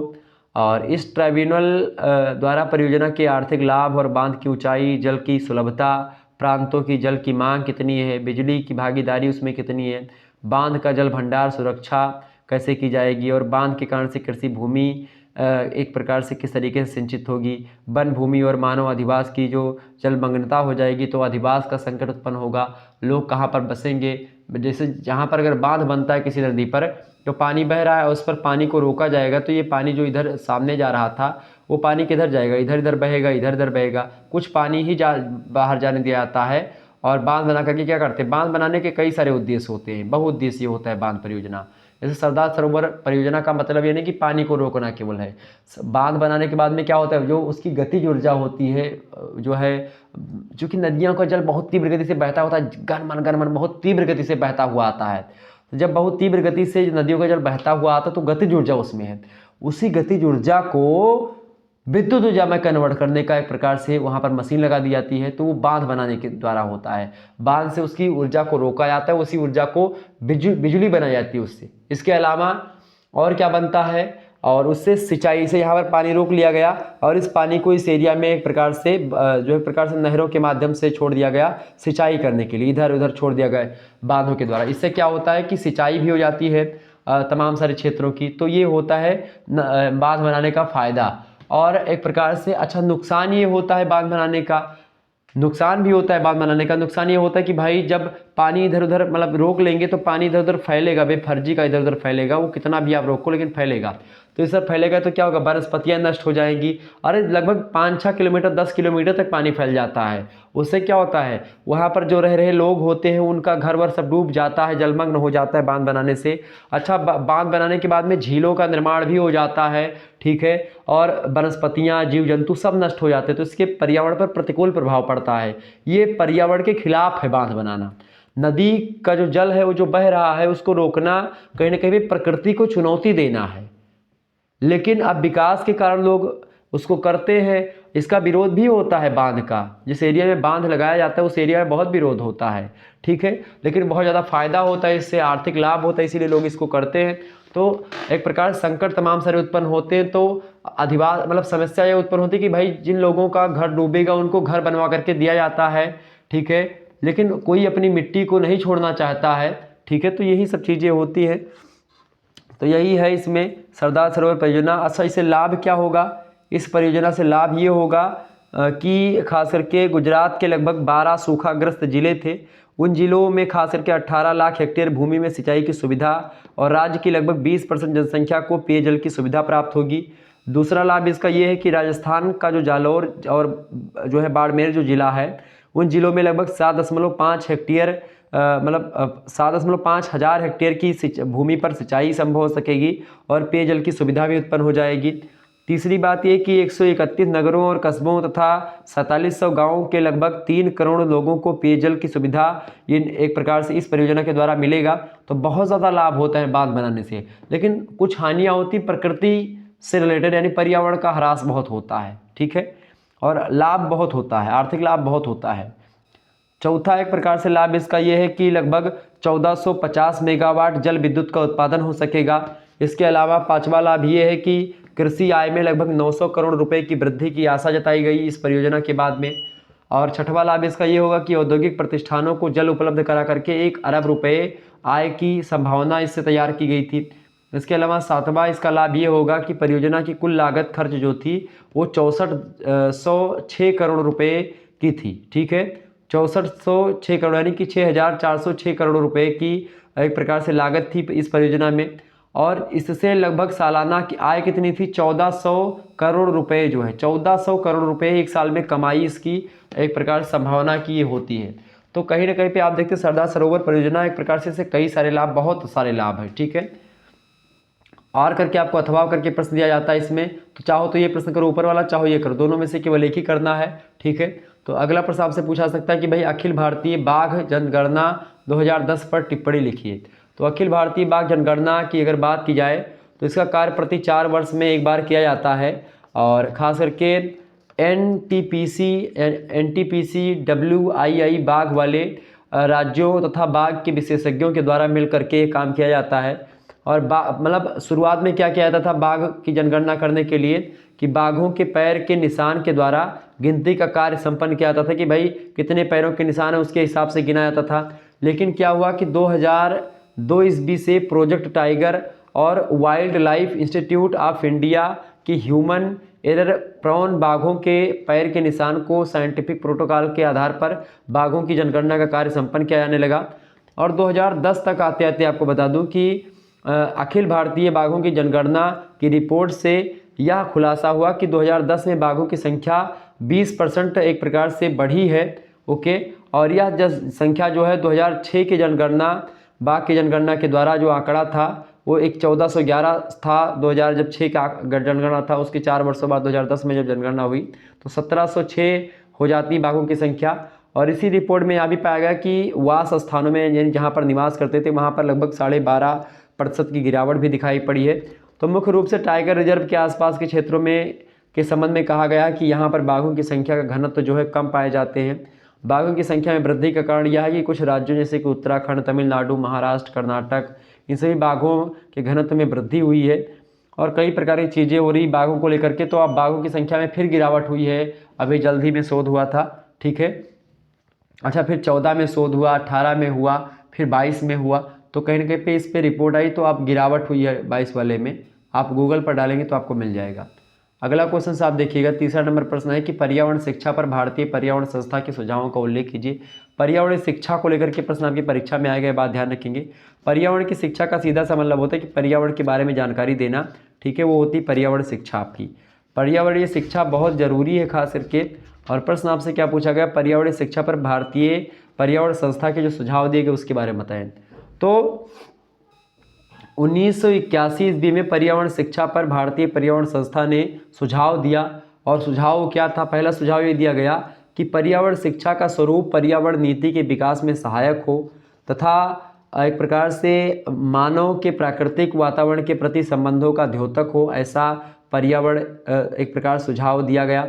और इसके अध्ययन से खास करके प्रत्येक व्यक्ति में यह भावना विकसित होनी चाहिए पर्यावरण की शिक्षा के द्वारा, ताकि क्या हो, लोग यानी मनुष्य जो है वो पर्यावरण को अपना अंग मतलब अपने आप को पर्यावरण का अंग समझे, पर्यावरण से अलग अपने आप को ना समझे। तो ये सब बताना पर्यावरण शिक्षा के अंतर्गत आता है। दूसरी बात, इसके द्वारा पर्यावरण की शिक्षा के द्वारा पर्यावरण की विभिन्न संकल्पनाओं और सिद्धांतों का ज्ञान करवाया जाता है। तीसरी बात ये कि माध्यमिक स्तर पर विश्वविद्यालय स्तर पर पर्यावरण शिक्षा में समन्वय हो तथा उसके अध्ययन से छात्रों में पर्यावरणीय जागरूकता का विकास होना चाहिए। इसीलिए आपको थर्ड ईयर और सेकंड ईयर में राष्ट्र गौरव, पर्यावरण और मानवाधिकार का पेपर अनिवार्य में कर दिया गया, ताकि आप बीए करें, बीएससी करें, बीकॉम करें, बीएससीजी करें, बीएससी होम साइंस हैं, सभी में आपको पढ़ना पड़ेगा, ठीक है, अनिवार्य प्रश्न पत्र के रूप में। तो पर्यावरण शिक्षा का अगला जो एक प्रकार से जो खास करके सुझाव है वो ये है कि विश्वविद्यालय स्तर पर छात्रों को मानव पर्यावरण के संबंधों का अध्ययन करवाया जाए और उनसे पर्यावरण के किसी पक्ष पर रिपोर्ट तैयार करवाई जाए, ताकि पर्यावरण के बारे में उनकी भी सोच में इजाफा हो और अच्छे तरीके से सोच पाएँ। पांचवा सुझाव ये दिया गया कि पर्यावरण शिक्षा के लिए वर्तमान में संलग्न अध्यापकों को, डॉक्टरों को, इंजीनियरों को, नियोजकों को, सामाजिक कार्यकर्ताओं को, इसके अलावा राजनीतिज्ञों को, जो प्रशासक हैं उन प्रशासकों को, इन सभी को दिशा निर्देश देने का कार्यक्रम चालू किया जाए, ताकि ये लोग अपने अपने स्थान पर एक कार्यक्रम चलाएं, उसमें पर्यावरण की जागरूकता के संदर्भ में पर्यावरणीय शिक्षा के बारे में लोगों को बताएं। इसके अलावा छठवां सुझाव ये दिया गया कि समन्वित ग्रामीण विकास की प्रक्रिया में पर्यावरणीय विचार का समायोजन करना चाहिए। सातवां विकास ये दिया, मतलब सातवां सुझाव ये दिया पर्यावरणीय संस्था ने 1981 में पर्यावरण शिक्षा को लेकर के कि प्रत्येक स्तर पर विद्यार्थियों को पर्यावरणीय जागरूकता तथा प्रशिक्षण उनको दिया जाए। और खास करके इसके माध्यम से अगली बात ये कही गई कि पर्यावरणीय शिक्षा के माध्यम से स्थानीय और क्षेत्रीय पर्यावरण के उपयोग के बारे में, वहाँ की जो समस्याएं हैं उन समस्याओं के बारे में और उनके निराकरण कैसे किया जाए उसका ज्ञान सभी छात्रों को देनी चाहिए, सभी लोगों को पता होना चाहिए। तो एक प्रकार से पर्यावरण शिक्षा के बारे में ये बातें हैं। आर करके आपको अगला प्रश्न आपको दिया गया था, मतलब कि दिया जाएगा एग्जाम में, तो आप उसको कैसे करेंगे तो देखिएगा भाई सभी लोग। अगला प्रश्न आपकी स्क्रीन पर आ चुका है, पर्यावरण प्रबंधन की क्षेत्रीय आयाम का वर्णन कीजिए। तो पर्यावरण प्रबंधन के क्षेत्रीय आयाम की बात किया है तो खास करके पर्यावरण प्रबंधन और नियोजन का क्षेत्रीय आयाम एक महत्वपूर्ण पक्ष माना जाता है। पर्यावरण की व्यापकता और विशिष्टता लगातार बढ़ती जा रही है और इसको देखते हुए प्रबंधन को एक प्रकार से बहुस्तरीय बनाना सार्थक प्रयास किया गया था। तो पर्यावरणीय समस्याएं कुछ स्थानिक और कुछ क्षेत्रीय, कुछ राष्ट्रीय और कुछ विश्वव्यापी समस्याएं होती हैं। तो ऐसी समस्याओं से निपटने के लिए प्रत्येक स्तर पर प्रयास करना आवश्यक होता है। तो जो क्षेत्रीय आयाम होता है वो क्षेत्र में पर्यावरणीय, आपके अपने क्षेत्र में जो पर्यावरणीय समस्याएं हैं उनसे निपटने के लिए उनका आप प्रबंधन कैसे करेंगे, उस समस्या को एक प्रकार से कैसे निराकरण करेंगे, कैसे मैनेजमेंट करेंगे, अपने पर्यावरण को कैसे सुरक्षित रखेंगे, यही होता है पर्यावरण प्रबंधन का क्षेत्रीय आयाम। तो किस प्रकार से हम उसको रख सकते हैं, तो 4 स्तरों का पर प्रयास करते हैं पर्यावरण प्रबंधन के लिए। 4 स्तरों पर प्रयास कार्य योजना के प्रबंधन के लिए सार्थक प्रयास माना जाता है। वो 4 आधार कौन कौन से, पहला है स्थानिक प्रबंधन, लोकल मैनेजमेंट, दूसरा है क्षेत्रीय प्रबंधन, तीसरा है राष्ट्रीय प्रबंधन और चौथा है अंतर्राष्ट्रीय प्रबंधन, ठीक है। और प्रश्न क्या पूछा गया है, क्षेत्रीय आयाम के बारे में, क्षेत्रीय प्रबंधन के बारे में। अच्छा, जो स्थानीय प्रबंधन है उसमें जैसे कि बात की जाए, जैसे कि उत्तर प्रदेश में आप देखते हैं गन्ना मिल है, तमाम प्रकार के अपशिष्ट वहाँ से निकलते हैं, चमड़ा उद्योग के अपशिष्ट हैं उन्नाव वगैरह में वहाँ से, और पश्चिम बंगाल में जूट मिलों के अपशिष्ट तमाम प्रकार के पदार्थ हैं। तो इन तमाम प्रकार की समस्याओं से निपटारा किया जाए, उनको मैनेज किया जाए, ठीक है। तो ये हो गया आपका स्थानीय प्रबंधन, लोकल मैनेजमेंट। और दूसरा होता है क्षेत्रीय प्रबंधन यानी रीजनल मैनेजमेंट। किसी क्षेत्र विशेष की पर्यावरणीय समस्या क्षेत्रीय आधार पर सुलझाई जाती है। जैसे कि चंबल घाटी में मृदा क्षरण की जो समस्या है उसको वहाँ की क्षेत्रीय समस्या है वो, ब्रह्मपुत्र की जो बाढ़ समस्या है, कोसी नदी जो बिहार में है उसकी जो बाढ़ की समस्या है, तो कहीं ना कहीं पे इससे या कहीं और अलग अलग क्षेत्रों में आप देखते हैं सूखा पड़ता है, तो वो सूखा जो है क्षेत्रीय समस्या है। तो ये सब रीजनल समस्याएं हैं जिनका समाधान खास करके क्षेत्रीय स्तर पर संभव होता है। तीसरा जो मैंने आपको बताया राष्ट्रीय प्रबंधन यानी नेशनल मैनेजमेंट, तो राष्ट्रीय स्तर की समस्याओं के प्रबंधन के लिए बृहद स्तर पर प्रयास करने की आवश्यकता होती है। जैसे वन संवर्धन और संरक्षण करना, जल प्रबंधन करना, ऊर्जा प्रबंधन करना, जनसंख्या वृद्धि नियंत्रण करना, अशिक्षा, गरीबी, भूखमरी, कुपोषण, स्वास्थ्य और चिकित्सा, ये तमाम प्रकार की समस्याओं को राष्ट्रीय नीति के अंतर्गत सुलझाया जा सकता है। तो एक प्रकार से ये चीज़ें हैं, जैसे गंगा सफाई परियोजना चालू की गई, राष्ट्रीय नीति बनाई गई है, यमुना सफाई परियोजना, tiger project, dolphin project, elephant project, घड़ियाल प्रोजेक्ट, राष्ट्रीय जल नीति, राष्ट्रीय खाद्यान्न नीति बनाई गई उसकी सुरक्षा के लिए। ठीक है, इसके अलावा और भी मनरेगा और भी तमाम प्रकार की योजनाएं आती रहीं, जो कि एक प्रकार से ये सब क्या हैं, ये सब राष्ट्रीय प्रबंधन को लेकर के हैं, क्षेत्रीय मतलब राष्ट्रीय प्रबंधन है पर्यावरण को लेकर के। और चौथा जो प्रबंधन होता है वो है अंतर्राष्ट्रीय प्रबंधन यानी इंटरनेशनल मैनेजमेंट। तो विश्वव्यापी समस्याओं को सुलझाने के लिए विश्व जनमत बनाना आवश्यक होता है, और अंतरिक्ष कार्यक्रम से उत्पन्न जो वायुमंडलीय प्रदूषण की समस्या है वो, या आज परमाणु बम की जो समस्या है उससे कैसे मैनेजमेंट किया जाए, या एक प्रकार से हरित गृह प्रभाव जो एक प्रकार से है, या ओजोन की क्षरण की समस्या लगातार बढ़ती जा रही है, ओजोन परत में जो छेद हो रहा है उसको कैसे सुलझाया जाए, जैव विविधता किस प्रकार से ख़त्म हो रही है उसको सुलझाने की समस्या, और इसके अलावा एक प्रकार से जो तमाम प्रकार के सुनामी जैसे आ जाता है, प्राकृतिक जो प्रकोप है, चक्रवात आ जाता है, और एलिनो लालिना तमाम प्रकार के समुद्रों के माध्यम से आते हैं, तो ये सब एक प्रकार से भूकंप वगैरह हो गया, ज्वालामुखी का फटना हो गया, तो ये सब जो समस्याएं हैं इन समस्याओं से निदान पाना ये अंतर्राष्ट्रीय प्रबंधन के अंतर्गत आती है। तो एक प्रकार से पर्यावरण प्रबंधन है। पर्यावरण प्रबंधन का सीधा मतलब ये नहीं होता है कि आप पर्यावरण को एक प्रकार से मतलब जो प्राकृतिक आपदाएं हैं उनको आप रोक पाएंगे, ऐसा नहीं है। लेकिन उनको रोकने का मतलब ये नहीं कि भाई पर्यावरण प्रबंधन का सीधा सा मतलब होता है कि पर्यावरण की कोई आपदा भी आती है तो उस आपदा को सुलझा लिया जाए या उस आपदा को कम कर दिया जाए, तो ये होता है। ठीक है, आगे बढ़ते चौथा प्रश्न आप देखिएगा, प्रश्न आपका आ चुका है, जनसंख्या प्रदूषण पर एक संक्षिप्त टिप्पणी लिखिए। बहुत ही महत्वपूर्ण प्रश्न है आपकी परीक्षा की दृष्टि से, ये बात आप ध्यान रखेंगे, आपकी परीक्षा के लिए बढ़िया प्रश्न है। प्रश्न क्या पूछा गया है, प्रश्न आपसे पूछा गया है कि जनसंख्या प्रदूषण पर एक संक्षिप्त टिप्पणी लिखिए। तो जिस प्रकार से वायु प्रदूषण, जल प्रदूषण होता है उसी प्रकार से जनसंख्या प्रदूषण भी होता है। जब किसी क्षेत्र में जनसंख्या बहुत हद तक बढ़ जाती है तो इससे क्या होता है, जनसंख्या एक प्रकार से प्रदूषण उत्पन्न होता है। ठीक है, ये बात आप ध्यान रखेंगे। जनसंख्या प्रदूषण की अगर बात की जाए तो ये जब जनसंख्या अनियंत्रित जनसंख्या जब उत्पन्न हो जाती है तो ये बहुत प्रकार के है। जनसंख्या जब बढ़ती तो वायु प्रदूषण भी बढ़ता है, जल प्रदूषण भी बढ़ता है, और तमाम प्रकार के प्रदूषण बढ़ते जनसंख्या प्रदूषण के कारण से ही। ठीक है, और पर्यावरणीय अवनयन होता है जनसंख्या के बढ़ने से। आप देख रहे लगातार जनसंख्या दबाव बढ़ता है, इससे पर्यावरणीय समस्याएं उत्पन्न होती हैं लगातार। ठीक है, तो ये सब कहीं ना पर्यावरण के ही कारण होते हैं, और जो एक प्रकार से जो जनसंख्या होती है वो तमाम प्रकार के प्रदूषण करने के लिए जिम्मेदार होती है। और अत्यधिक जनसंख्या और भीड़ भाड़ में रहने वाले जो मनुष्य होते हैं उनका मन भी दूषित हो जाता है कहीं ना कहीं पे। कुछ अर्थों में वह स्वार्थी हो जाते हैं, अपने में ही मस्त रहते हैं, और ख़ास करके जो जनसंख्या प्रदूषण का दुष्परिणाम भी माना जाता है। लोग अपने एक प्रकार से बढ़ने को लेकर के ये नहीं देखते कि सामने वाले पर कैसा प्रभाव पड़ रहा है, हम बढ़ रहे हैं, या उसको दाब करके खुद आगे बढ़ जाते, तो ये भी एक प्रकार से प्रदूषण का ही काम है। अधिक जनसंख्या के कारण से कृषि का विस्तार होता है, नगरीकरण और औद्योगिकरण का जन्म होता है। आशाजनक ढंग से जनसंख्या वृद्धि के कारण से क्या होता है, संसाधनों का अत्यधिक दोहन होता है, उपयोग होता है, शोषण होता है। तो इसके अतिरिक्त कोई विकल्प ही नहीं बचता कि भाई जनसंख्या ज़्यादा बढ़ गई, जैसे कि जनसंख्या ज़्यादा है तो एक प्रकार से पेट्रोल ज़्यादा खर्च होगा, डीजल ज़्यादा खर्च होगा, कोयला ज़्यादा खर्च होगा। जनसंख्या चूँकि ज़्यादा है, उपयोग करने के साधन ज़्यादा है, तो इससे क्या होगा, तो तमाम प्रकार की समस्याएं उत्पन्न हो रही हैं। जैसे जैसे जनसंख्या बढ़ रही है तो इसके कारण से गरीबी भी एक प्रकार से लगातार बढ़ रही है, इससे भी प्रदूषण भी उत्पन्न हो रहा है। चूँकि जनसंख्या ज़्यादा बढ़ेगी तो गरीबी भी बढ़ेगी, और गरीबी बढ़ेगी तो लोग एक प्रकार से फिर एक प्रकार से उससे भी प्रदूषण उत्पन्न होगा। अच्छा, एक प्रकार से जो गांव वगैरह में रहते हैं वहाँ पर तो प्रदूषण कम, आप शहरों में देखेंगे जमावड़ा ज़्यादा होता है, लोगों का बहुत सघन आबादी होती है, वहाँ पर प्रदूषण ज़्यादा होता है। ठीक है, तो पर्यावरण बिगाड़ने का सबसे बड़ा कारण अगर बोला जाए जनसंख्यात्मक कारण ही रहा है। और जनसंख्या में लगातार अंधाधुंध वृद्धि होती जा रही है। भूमि आप देखते हैं, भूमि तो बढ़ नहीं सकती कि भाई खेत बढ़ जाएगा, लगातार उसी भूमि में ना तो जल बढ़ेगा, पानी ना बढ़ सकता है, ना जल बढ़ सकता है, ना जंगल बढ़ पाएंगे ना, और लेकिन जनसंख्या बढ़ रही है लगातार, उपयोग के साधन भी बढ़ रहे हैं, और संसाधन जो प्राकृतिक संसाधन है वो अभी नहीं बढ़ सकते, वो घट रहे हैं। तो ये सब जनसंख्या प्रदूषण पर टिप्पणी आप ऐसे कर सकते हैं। अगला प्रश्न आपका, मृदा अपरदन के कारणों और परिणामों का वर्णन कीजिए। मृदा के बारे में पूछा जा रहा है, मृदा अपरदन के कारणों और परिणामों का वर्णन।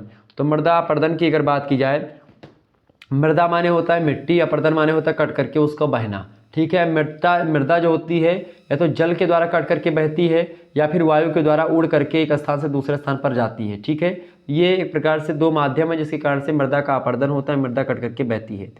तो खास करके आप देखते हैं मृदा अपरदन का जो एक प्रकार से प्राकृतिक और मानवीय कारण दोनों होते हैं जिसके कारण से मृदा अपरदन होता है। तो पहले कारणों को बताएंगे हम। पहला कारण है सामान्य अपरदन होता है, जैसे कि वर्षा हुई और कट करके बहेगा तो वो सामान्य अपरदन है। दूसरा होता है जलीय मृदा अपरदन, जल से आप देखते हैं एक प्रकार से कट करके बह जाती है मृदा बहुत तीव्र गति से, जब पानी या बाढ़ का जल आता है या कई प्रकार की।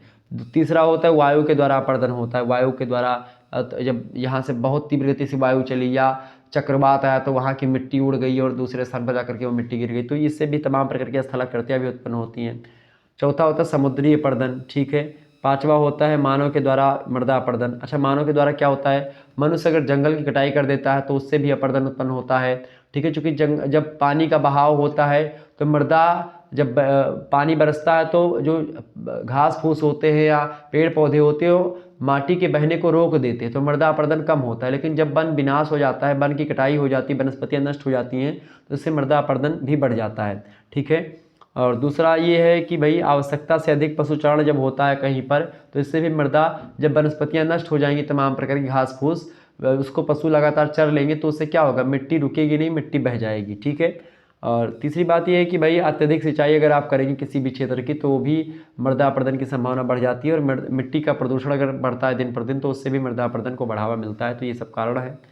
मृदा अपरदन के परिणाम भी हैं। जैसे परिणाम की अगर बात की जाए तो पहला परिणाम ये निकलता है कि भूमि पर गर्त या नालियाँ और बीहड़ ये सब बन जाते हैं जब मृदा अपरदन होता है।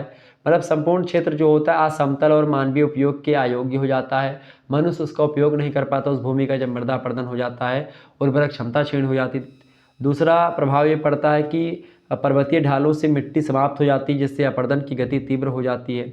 तीसरी बात ये कि इसका परिणाम ये पड़ता है कि भूमि कटाव से वनस्पतियों की जड़ें जो होती हैं उससे मिट्टी हट जाती है और वह क्षेत्र वनस्पति से विहीन हो जाता है, वनस्पतियां वहाँ से नष्ट हो जाती हैं।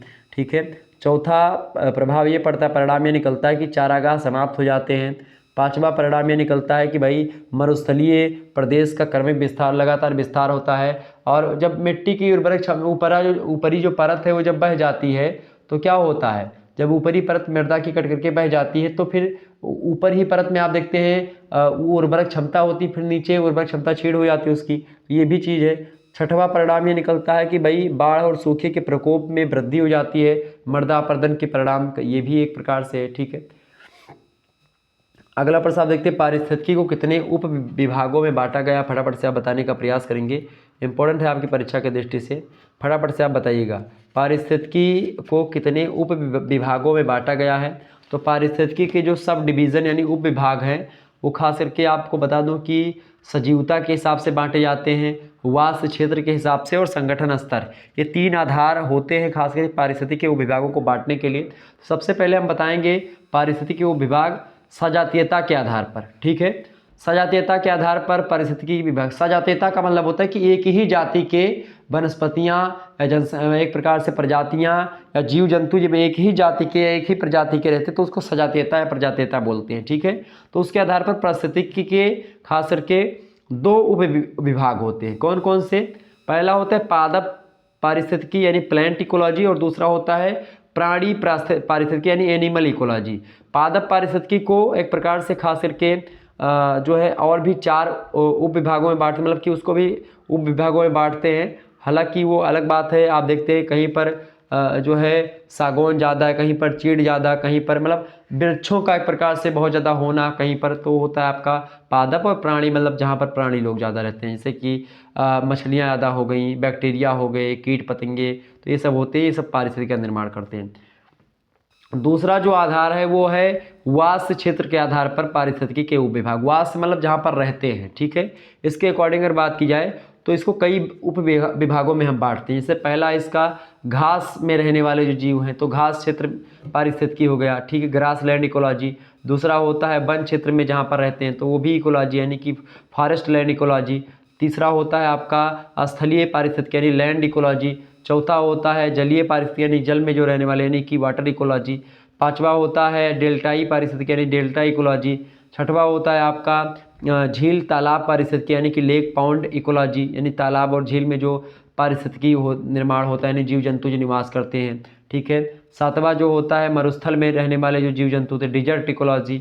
और आपका आठवां होता है भाई पर्वत पारिस्थितिकी यानी जो माउंटेन पर इकोलॉजी रहती है, ठीक है। तो वो एक प्रकार तो ये सब पारिस्थितिकी के उप विभाग हैं वास्य क्षेत्र के अकॉर्डिंग, ठीक है। आगे बढ़ते हैं।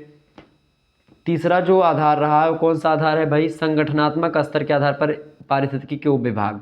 तो इस आधार पर आप देखते हैं संगठनात्मक आधार पर मुख्य रूप से एक प्रकार से 4 प्रकार के उप विभाग बांटे गए। एक तो जाति पारिस्थितिकी यानी कि स्पेसीज इकोलॉजी। दूसरा होता है आपका समुदाय पारिस्थितिकी यानी कम्युनिटी इकोलॉजी। तीसरा होता है पारिस्थितिकी तंत्र पारिस्थितिकी यानी इकोसिस्टम इकोलॉजी। और चौथा जो होता है वो होता है बायोम पारिस्थितिकी यानी कि बायोम इकोलॉजी। तो इस प्रकार से ये इसके खास करके क्या है उप विभाग है पारिस्थितिकी तंत्र के, मतलब पारिस्थितिकी के, ओके, ये बात ध्यान रखेंगे। इसके अलावा भी तमाम प्रकार की पारिस्थितिकी होती है जैसे कि व्यवहारिक पारिस्थितिकी, बिहेवियरल इकोलॉजी, प्रदूषण पारिस्थितिकी यानी कि पोल्यूशनल इकोलॉजी, विकासीय पारिस्थितिकी होती है यानी डेवलपमेंट इकोलॉजी, आंतरिक्ष पारिस्थितिकी होती है स्पेस इकोलॉजी, प्रादेशिक पारिस्थितिकी होती है रीजनल इकोलॉजी, भू पारिस्थितिकी होती है जियो इकोलॉजी, अनुवांशिक पारिस्थितिकी होती है इसको आप बोलते हैं हेरिडिटी मतलब कि हेरिडिटरी इकोलॉजी। और मानव पारिस्थितिकी होती है ह्यूमन इकोलॉजी। तो ये सब इकोलॉजी मतलब होता है शास्त्र या विज्ञान। तो जैसे कि व्यवहार का अध्ययन करने वाले पारिस्थितिकी को हम व्यवहारिक पारिस्थितिकी बोलते हैं। तो इसी प्रकार से ठीक है झील तालाब में जब अध्ययन किया जाता है तो उसको झील तालाब पारिस्थितिकी बोलते हैं, ठीक है, लेक पॉन्ड इकोलॉजी। तो कहीं ना कहीं पे आप देखते हैं ये सब इकोलॉजी मतलब होता है विज्ञान, ठीक है, यह शास्त्र जो कि इकोसिस्टम का अध्ययन करता है। तो इकोसिस्टम जैसे तालाब में है तो उसका अध्ययन करना, तो वो हो गया। झील का है झील में, जल में, नदियों में, समुद्रों में, महासागरों में, तो इस प्रकार से स्थलों पर, वायुमंडल में, तो ये सब होता है, ठीक है। अगला प्रश्न हम देखते हैं पर्यावरण के अजैविक घटकों को स्पष्ट कीजिए। बहुत ही इंपॉर्टेंट प्रश्न है, पर्यावरण के अजैविक घटकों के बारे में पूछा गया, ये बात आप ध्यान रखेंगे, एग्जाम में प्रश्न आपका आ सकता है। मैं आपको बता दूं कि भाई महासंग्राम वीडियो जो हमारा है उसको आप लोग जरूर देख लीजिएगा, आपके लिए परीक्षा में प्रश्न आपसे आ सकता है, ये बात आप ध्यान रखेंगे। पर्यावरण की बात की जाए तो 2 घटक होते हैं, संघटक होते हैं, एक होता है भौतिक या जो है अजैविक घटक, और उसी के बारे में पूछा। अजैविक घटकों को भौतिक घटक भी कहते हैं, ये बात भी आप ध्यान रखेंगे, ठीक है। तो इसमें कौन कौन से तत्व आते हैं इनके बारे में समझेंगे हम। तो प्रश्न यही पूछा गया। तो इसमें भी खास करके हम 3 कैटेगरी डिवाइड करते हैं। एक तो होता है वायुमंडलीय तत्व। वायुमंडल में तत्व कौन से, जैसे सौर ऊर्जा हो गया, ये पर्यावरण का एक प्रकार से अजैविक घटक है।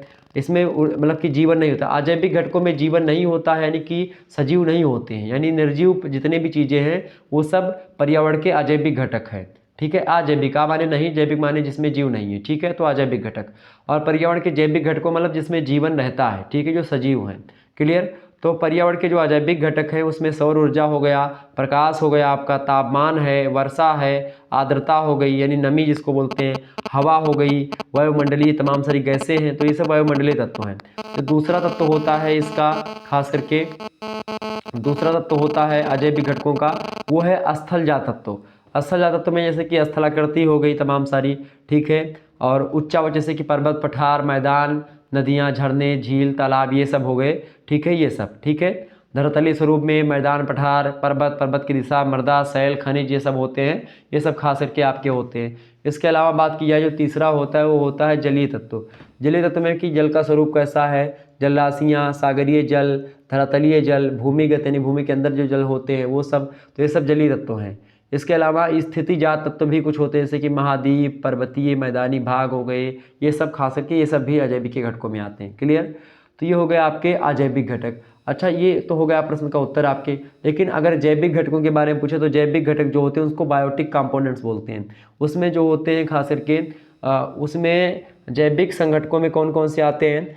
जैविक संगठकों में आपका आप देखिएगा तमाम प्रकार की चीज़ें आती हैं, जैसे तमाम प्रकार के तत्व होते हैं जैविक संगठकों में। और ऐसे जितने भी ऐसे जीवित प्राणी हैं, जैसे कि पेड़ पौधे हो गए, वनस्पतियाँ हो गई, तमाम प्रकार के बैक्टीरिया हो गई, मनुष्य हो गए, ये सब जो एक प्रकार से जीव हैं, ये सब जैविक घटक हैं, बायोटिक कंपोनेंट्स। इसमें यानी प्लांट सिस्टम आता है यानी कि पादप तंत्र, जंतु तंत्र यानी एनिमल सिस्टम, सूक्ष्म जीव तंत्र यानी माइक्रो जो ऑर्गेनिज्म सिस्टम होता है वो सब आता है। ठीक है, ये ध्यान रखिए। इसमें आपका जो है उत्पादक, उपभोक्ता और ये सब आते हैं, ये सब आपका होता है जैविक घटकों के अंतर्गत। ठीक है, जिसमें मतलब उत्पादक, उपभोक्ता और अपघटक ये सब आते हैं। क्लियर, समझ में आ गई चीज़ें? आगे बढ़ने का प्रयास करते हैं।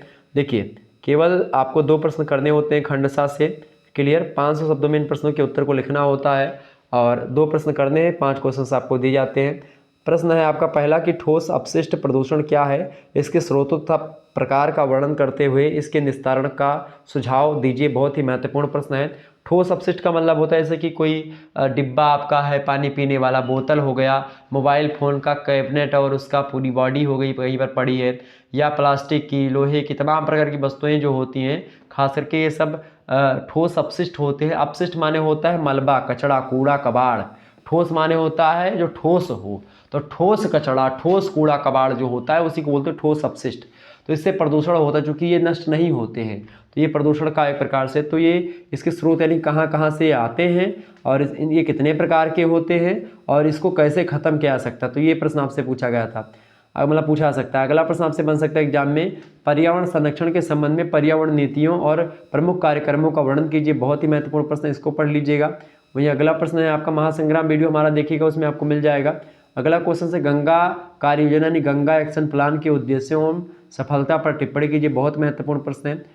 अगला क्वेश्चन आपके लिए इंपॉर्टेंट है। प्रश्न है कि जनसंख्या विस्फोट एवं खाद्य सुरक्षा पर निबंध लिखिए। बहुत ही महत्वपूर्ण प्रश्न है। अगला प्रश्न आपसे पूछा जा सकता है एग्जाम में कि बाघ परियोजना पर एक निबंध लिखें। बहुत ही महत्वपूर्ण प्रश्न, तो इस प्रकार से आपकी परीक्षा में प्रश्न आएंगे, ये बात ध्यान रखेंगे। और इसलिए मैंने आपको सोचा कि ये सभी विश्वविद्यालयों के लिए मैंने बताया है, आपका पेपर है, आप दे करके जाइएगा, निश्चित तौर पर यहीं से प्रश्न आएगा। विश्वास मानिए कि कल जब आप पेपर दे करके आओगे या किसी भी विश्वविद्यालय की परीक्षा आप दे करके आओगे, चाहे वीर बहादुर सिंह पूर्वांचल की कल देने जा रहे हैं या एक प्रकार से राम मनोहर लोहिया या चौधरी चरण सिंह विश्वविद्यालय या किसी अन्य विश्वविद्यालय की परीक्षा जब आप देने जाएंगे, तो खास करके आपको सारे के सारे प्रश्न यही मिलेंगे जो मैं बता रहा हूं। तो आपको चिंता करने की आवश्यकता नहीं। राजस्थान विश्वविद्यालय, बिहार विश्वविद्यालय, ठीक है, सिद्धार्थ विश्वविद्यालय, कानपुर यूनिवर्सिटी, सभी विश्वविद्यालय में आप देखिएगा ये प्रश्न जरूर आएगा। इसके अलावा महात्मा गांधी काशी विद्यापीठ हो गया और भी तमाम सारे विश्वविद्यालय जिनका नाम मैं नहीं ले पा रहा हूँ, सभी के लिए बहुत महत्वपूर्ण है। पर्यावरणीय अध्ययन जिनमें आपको पढ़ना है ज्योग्राफी में, तो उसमें यही चीज़ें आएंगी और हालांकि पढ़ना यही आपको पड़ता है। ठीक है, धन्यवाद, मिलते हैं फिर नेक्स्ट वीडियो में। तब तक के लिए जय हिंद, जय भारत। आप सभी का बहुत बहुत धन्यवाद हमारे से जुड़ने के लिए। इसी प्रकार से अपना प्यार हमेशा बनाए रखिएगा। बहुत अच्छा लगता है आप लोगों को पढ़ा करके और आप लोगों के रिस्पॉन्स जो कमेंट्स आते हैं उसको देख करके बड़ा अच्छा लगता है। धन्यवाद, मिलते हैं नेक्स्ट।